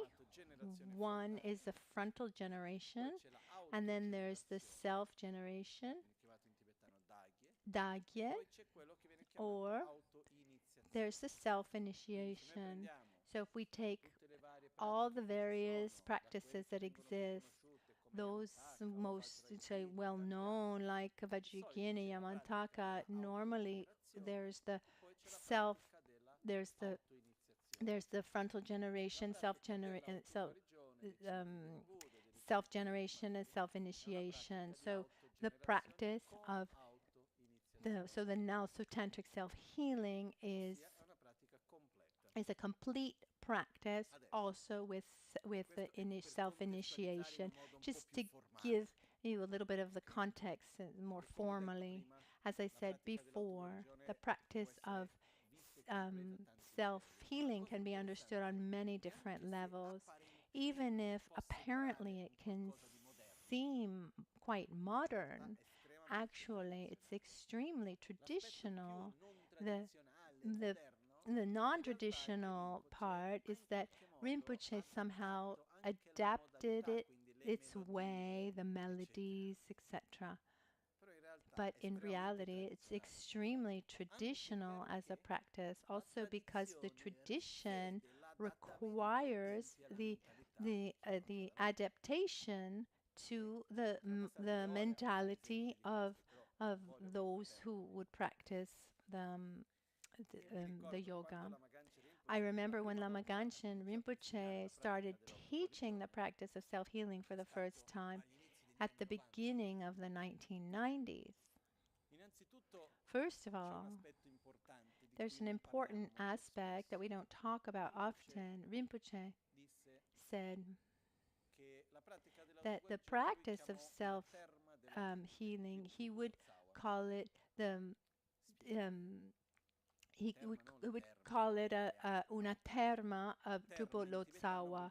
Terma in Tibetan is a hidden treasure. And when he showed us the practice, when I showed the practice of self-healing to my teacher, who was the abbot of the monastery of Tashilhunpo in Tibet, who is one of the most revered, marvelous teachers in Tibet. I had the opportunity to be there, and Rinpoche asked me to show him self-healing. And to be sincere, at the beginning I was a little uncomfortable because Rinpoche transmitted a practice that is traditional but has a new modality. The approach seems new, and my teacher was extremely traditional. To give you an idea, during the teachings, if I asked him something, he would answer, Lama Tsongkhapa said this, and this other master said this, and this other master said that. And then I asked once what he thought, and his answer was, who am I to say what I think? He was extremely traditional in many, many aspects. So when I went to show him self-healing, I was slightly uncomfortable, and he had a tremendous amount of respect for Lama Ganchen. And he said, okay, Rinpoche said, there's not a lot of time, but come a half an hour before lunch, 11:30. So 11:30, I went and I start showing him the practice of self-healing, explaining the various passages, and he got so excited about it, so enthusiastic, he started calling the disciples closest to him, and he said, forget lunch, stay here and watch this. And the half an hour turned into 3 hours, and he basically gave an advanced course in self-healing, something that here can be done in 14 lessons, obviously explaining something to someone who knows the basis perfectly requires a lot less time. So we looked at the practice completely and deeply, and he was so happy. And he asked, how did Lama Ganchen manage? How was he able to create something so marvelous, something so deep, and at the same time so compact and simple? How was he able to do this? And I said, Lama Ganchen, he says that he didn't create this practice through a conceptual process, but he had a deep non-conceptual experience, a kind of vision that he had, that then he translated as a practice. He had this vision in Borobudur at the end of the 1980s. He said, okay, like this I understand. Otherwise, I don't know how it would be possible. One of my teachers was a friend of Lama Ganchen, whose name was Kensor Jampa Tekchuk, who was also the abbot of the monastery of Seraje, also incredibly important master.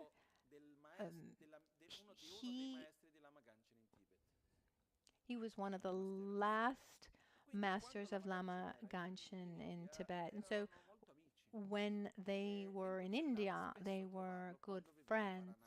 And Rinpoche would go find him, see him when he was in Varanasi. He was studying Sanskrit at the University of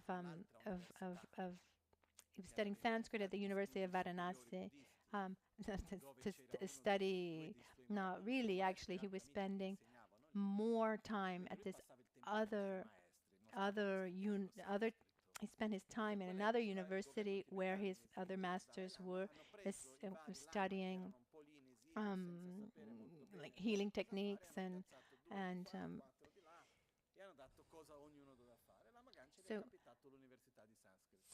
and actually Lama Ganchen himself said that he wasn't studying actually, but he was supposed to be studying Sanskrit. He would study study a lot at night just before exams, but actually he would spend his time with Kyabche Tson Rinpoche, who was the actual the headmaster of this other university that was there. So he was often with him, and sometimes he would also go often he would go and find Geshe Champo Tekchuk. And when I was in India, we had a very, very deep relationship. I would go to see him. I went to see him, and one day he said to me, when I would see Rinpoche in the evening at the end of the 1960s in India, we would spend hours talking about Dharma, deep things. And I know Lama Ganchen's life really well, even from his childhood. And I can tell you that he didn't study a lot because he didn't even have the opportunity. He studied well when he was in Tibet, but then he had to leave Tibet, and he was 3 years going around, and then in 1963 he left Tibet, but he never really studied in an academic way. And anyway, in spite of that, every time we talked about any subject, he knew it perfectly. And Geshe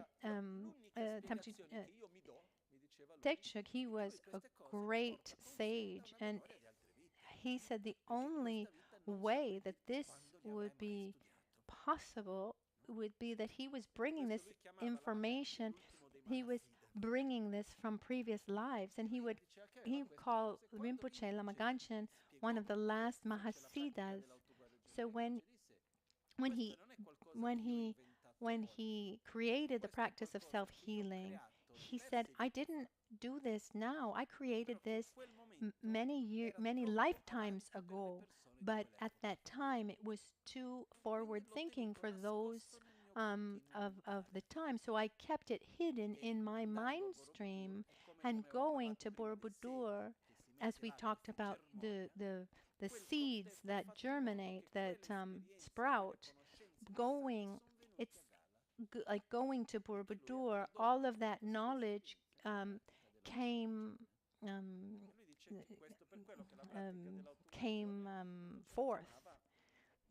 And so that's why Rinpoche called the practice a hidden treasure of the mind, a terma that was hidden in his mind stream, but created originally by Tupo Lotsawa from central Tibet, when he lived there in central Tibet. So the practice of self-healing just doesn't come about through a technical process, which it could be too, because there's a more academic way of studying self-initiations. There are all the necessary passages of Vajrayana practice, for example. And if we look at self-healing, it matches perfectly. When I studied that, I said, wow, this is perfect. But Rinpoche didn't create it that way. He took a deep personal experience and he translated it, adapting it to the reality of the time. Because if we take the practice of the self-healing, the previous practice, we could say it would be like the practice of Guhya Samadra. I studied the practice of Guhya Samadra. I had the opportunity to receive all the teachings and the transmissions. And I remember that as I was receiving the teachings on this marvelous visualizations and practice, I started doing it. So to do the sadhana completely, it took me 5 hours without dedicating a lot of time to each passage. The problem is in the first 2 hours I was full of enthusiasm. Then after a while one gets tired, and one visualization after the other, and things to recite, things to do. Absolutely beautiful, but at a certain point one is there and you see that you still have that much more to do. And these are techniques that were developed and transmitted for people whose full-time job was to practice Guhya Samadra. But in the time that we live in, who has this time to dedicate himself to such a practice? Not even in the monasteries. That's why when Kachin Losang Putsu Rinpoche, the abbot of the abbot of Tashi Lumpo, he saw self-healing and he said, if who wants to practice, this is the right one to do. And those who really understand the practice, which is not too hard, it's a key to unlock on the understanding of all the other Vajrayana practices. It all starts to make sense with the basis of self-healing. Something that really surprised me, Rinpoche, with self-healing, he was able to give the essence of something that was in front of everyone, and it was so clearly in front of everyone that no one saw it. I mean, the 5 Dhyani Buddhas were always there, but not seen. So the practice of self-healing is something that comes from Buddhist teachings, transmitted from generation to generation, and adapted in its way and form to suit the mentality of present-day practitioners, which is an absolutely traditional way of doing things. So when there's a meditation technique, it's fundamental that that technique be transmitted within an uninterrupted lineage. So I receive a technique. I receive a technique from someone who received it and who practiced it. And normally there are 2 lineages. There's the close lineage and the far lineage. The close lineage starts with Lama Gangchen Rinpoche himself, because this practice is the fruit of an experience, a view that he had, that he transmitted, like the practice of Tarachittamani, for example. The close lineage begins with Tabu Dorje Chang, where he had a non-conceptual experience with Tara, and he translated it into the practice. He transmitted this way of practicing for Tarachitamani. So a close lineage is said, the closer the lineage is, the more powerful the practice is. On the opposite, the far lineage, also there, the longer the lineage is, the longer that lineage is, the more powerful it is too. So, and in that case, we can trace Lama Ganshin's lineage from Lama Ganshin all the way to Buddha Shakyamuni. So it's not like it's not that I read 3 books, received a couple commentaries, and then put this practice together. No. Like my master that I mentioned before, who had a hard time, had a hard time saying what he thought. In our reality, it's the opposite. You know, we read 2 books and we read 2 books and we write the 3rd, and maybe that 3rd book we even have it written by artificial intelligence.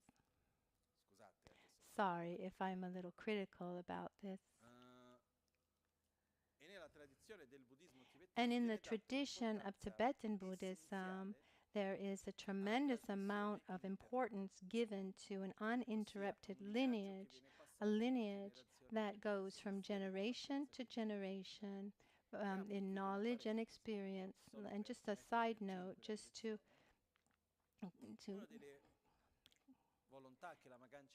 clarify, one of the desires of Lama Ganshin, a project of his that he wanted to do before leaving his body, was to invite a master from Tibet, Anu Rinpoche, who today is one of the few masters who has the ability to give the oral transmission of all the sutras of Buddha through an uninterrupted lineage.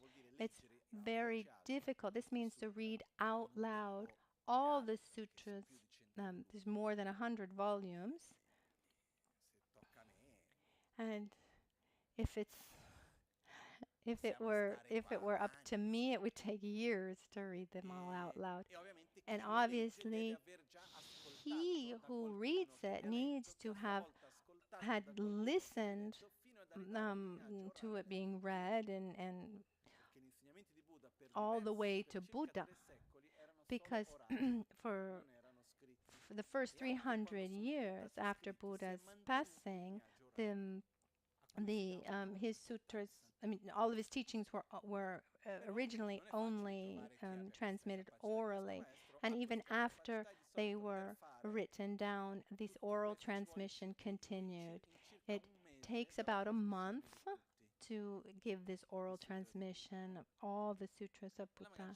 And Lama Ganshin invited him here to Albagnano, and today he's one of the most highly recognized teachers in Tibet. He gave the initiation of Kala Chakra in Tibet. There were about 200,000 people. He's not this Lama who's there just at his house doing nothing. He's 1,000 times busier than me. Anyway, we contacted him again, and given the respect he has towards Lama Ganshin, given the respect he has to Lama Ganshin, he said yes. So now we're trying to organize it all of the bureaucracy and all of the. I don't imagine that it would be this year, but hopefully soon. And this transmission has never been given in the West. It's something quite special. So let's close my side note here. I hope it's something that can happen in the near future. So the oral transmission and the uninterrupted lineage is extremely important. It's not enough to have the knowledge or have something written down. That human contact that human contact where there's the handing down of knowledge and experience is extremely important, and that the lineage and the transmission is very important. And so to conclude for today, I'd like to give you the transmission of the oral transmission of self-healing. And then tomorrow we'll look at more details of the practice. We'll look at the 3 parts that compose the practice, and we'll see it together, both with the 5 Dhyani Buddhas and the 5 Great Mothers, which are 2 complementary parts. You can also do them separately, but they're actually complementary. I wanted today to give some emphasis into what the practice is, just generally speaking, and why we should do it, and the preciousness of this practice. And the one who summarized the practice so well was Geshe Tendar, because when Lama Gangchen initially started teaching self-healing, he was frighteningly courageous. He was always a man ahead of his time. And when he did, I was living in India at the time, at the monastery of Sera, which is incredibly traditional monastery where everything needs to be done in the exact same way, the same way it's been doing for centuries.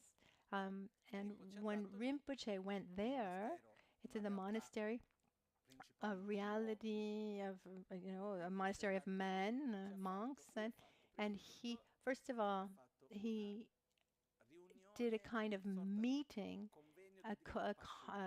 like a world peace conference. Other masters came, very important masters, and in front of these 3,000 monks, he showed the practice of self-healing, and there were these cassette players, those long cassette players, and you would put in the tape, cassette tape. He put one in the middle with the microphone nearby, and they were young Western girls in front of everyone who were singing Oma Guru, singing the practice, Oma Guru Vajradhara, and everyone was there looking, saying, what is happening? Though some people laughed, some people and the complete practice they did with all the melodies that lasted almost an hour to show. And at the time, Lama Gangchen, when he wrote Self-Healing, he sent it to all the most important masters, including His Holiness the Dalai Lama, said, I wrote this practice, and if you have something to say, let me know, please. And then in Italy, he did a kind of encounter in into a hotel in Milan, owned by our friend Franco Ceccarelli, who offered also the Kumbin in Milan. So he did a kind of conference where he invited the most important masters who lived in Europe at the time to show them the practice of self-healing. He said, I did this practice. Does anyone want to share what they think? And there were those who at the beginning were quite critical. And the Tibetans generally, they like to do things the way they've always been done. So when there are changes to melodies, to form, it can shake them up a little bit. And Rinpoche said, no, this is the context I'm in. This works. So there are those who criticized openly and then had to come and publicly asked for forgiveness, which they apologized. And Geshe Tendar, he was in India at the time. He was almost unknown for most of his life. And then there was a conference that the Dalai Lama had organized about Tantra, where he wrote 22 questions that were very specific and difficult to answer. And Geshe Tendar, His Holiness the Dalai Lama, said, I have doubts about these things. Let's put our heads together and clarify. And the only one who was able to give answers to this is said like this, to give answers to all the questions were Geshe Tendar, and he was before that he was a practitioner who wasn't very well known. He was the disciple of the same master of Lama Ganchen Rinpoche, and he came to visit the Kumpen. He stayed where now there's the reception, and one day, this is 1993, 1994, and he was there by reception. Geshe Tendar was a very direct person, and he really treated him like his peer. He took him by the lapel, like from his chest, and he brought him close to him, and he said, "Oh, Kusho." It's a way of to say, "Oh, hey, brother."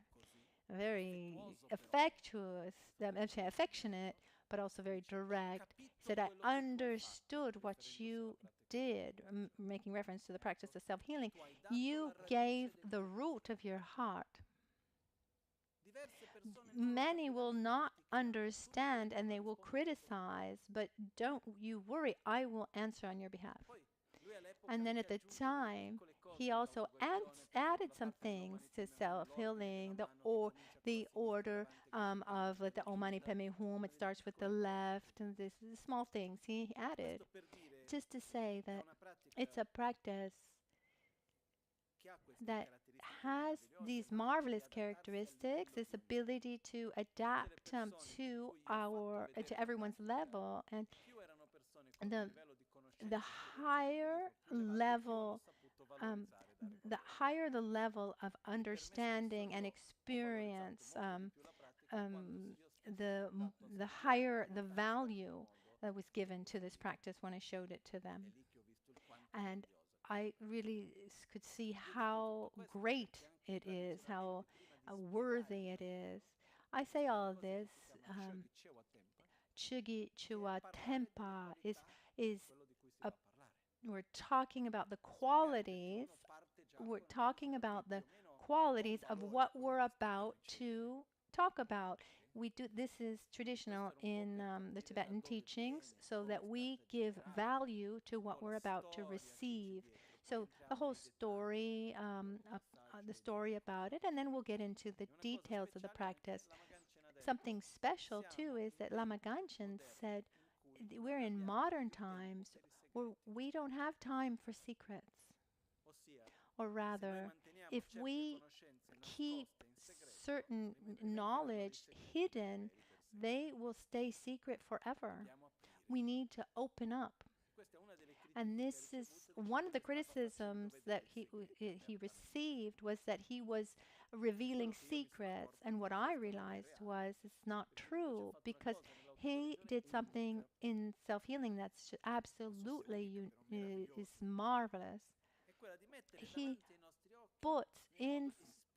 explicitly and obviously aspects of the practice that have been secret for a long time, but in a way that it is so obvious that those who are only ready to understand will be able to understand. So as you walk along the path, the more you will be able to understand and to catch. So you'll be able to see things that before you won't be able to see. So the secret the secret stays secret because you can understand it only when you're ready. And this is marvelous. Mostly at the last part of Om Mani Padme Hum, it's really incredible what Rinpoche did. I'm not able to put it into words without getting into details. It's truly unique. Now, let's do quickly, before concluding, the transmission, the oral transmission of self-healing. And tomorrow we will go into more details on the practice, our way of practicing and doing it together. Okay? So visualize that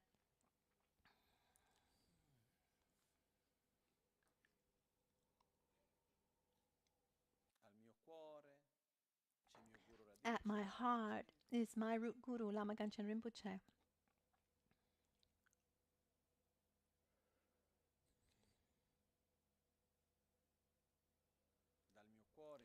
From my heart, inseparable from Lama Rinpoche, light rays come and they bring the deeper meaning of the practice, and they enter and absorb into your own heart.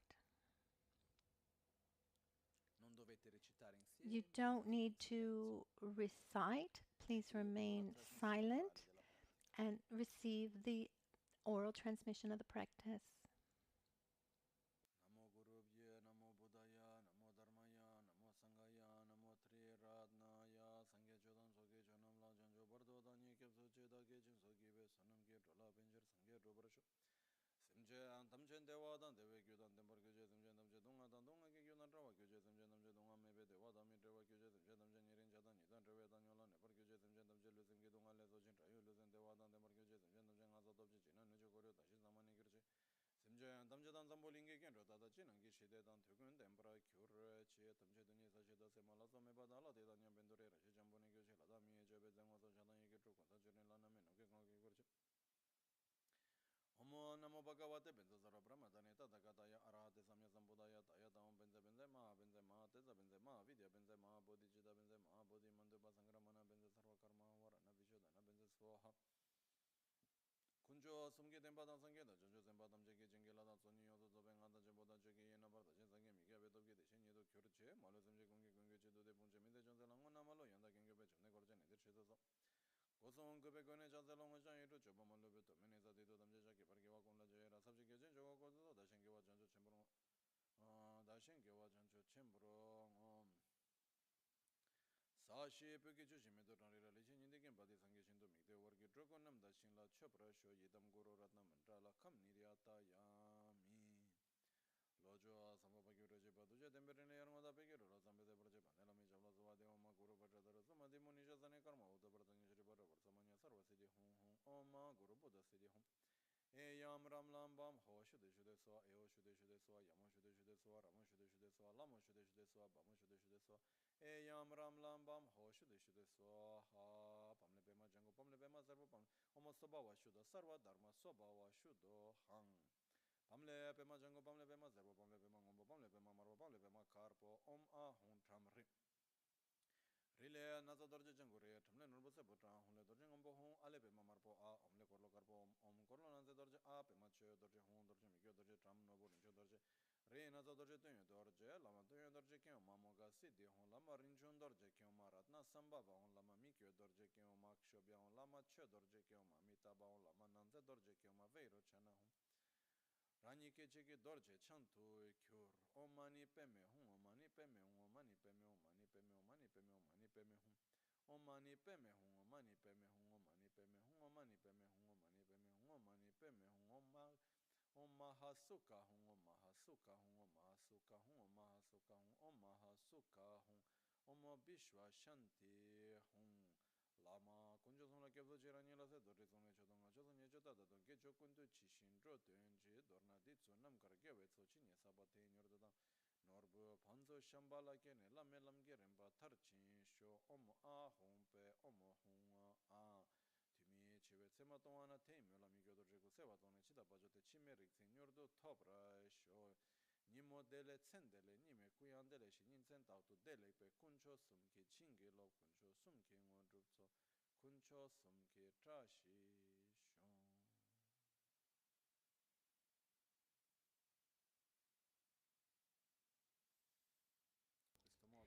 In this way, we conclude the transmission of the oral transmission. It's time to do our dedications for today. Generally speaking, to do a practice, one needs the oral transmission and the commentary. Today we did the introduction with the transmission, and tomorrow we will do a short commentary so that you have in your hands everything you need to practice. And I take advantage to wish you all a happy Easter and try to give a meaning, as Rinpoche would remind us. We need to make our holidays, holy days, sacred moments, connect with the sacred, and use these holidays to connect with the deeper meaning.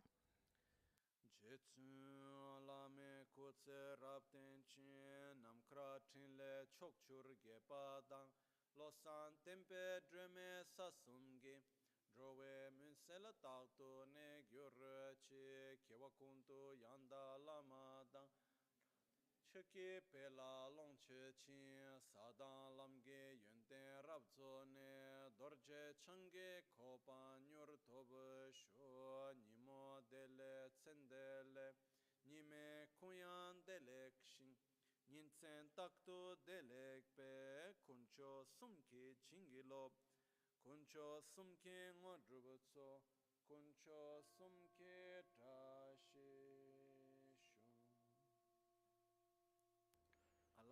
At dawn or at dusk, at night or midday, may the three jewels grant us their blessings. May they help us to obtain all realizations and sprinkle the path of our lives with various signs of auspiciousness. Thank you, everyone. Have a nice evening. We'll see you tomorrow.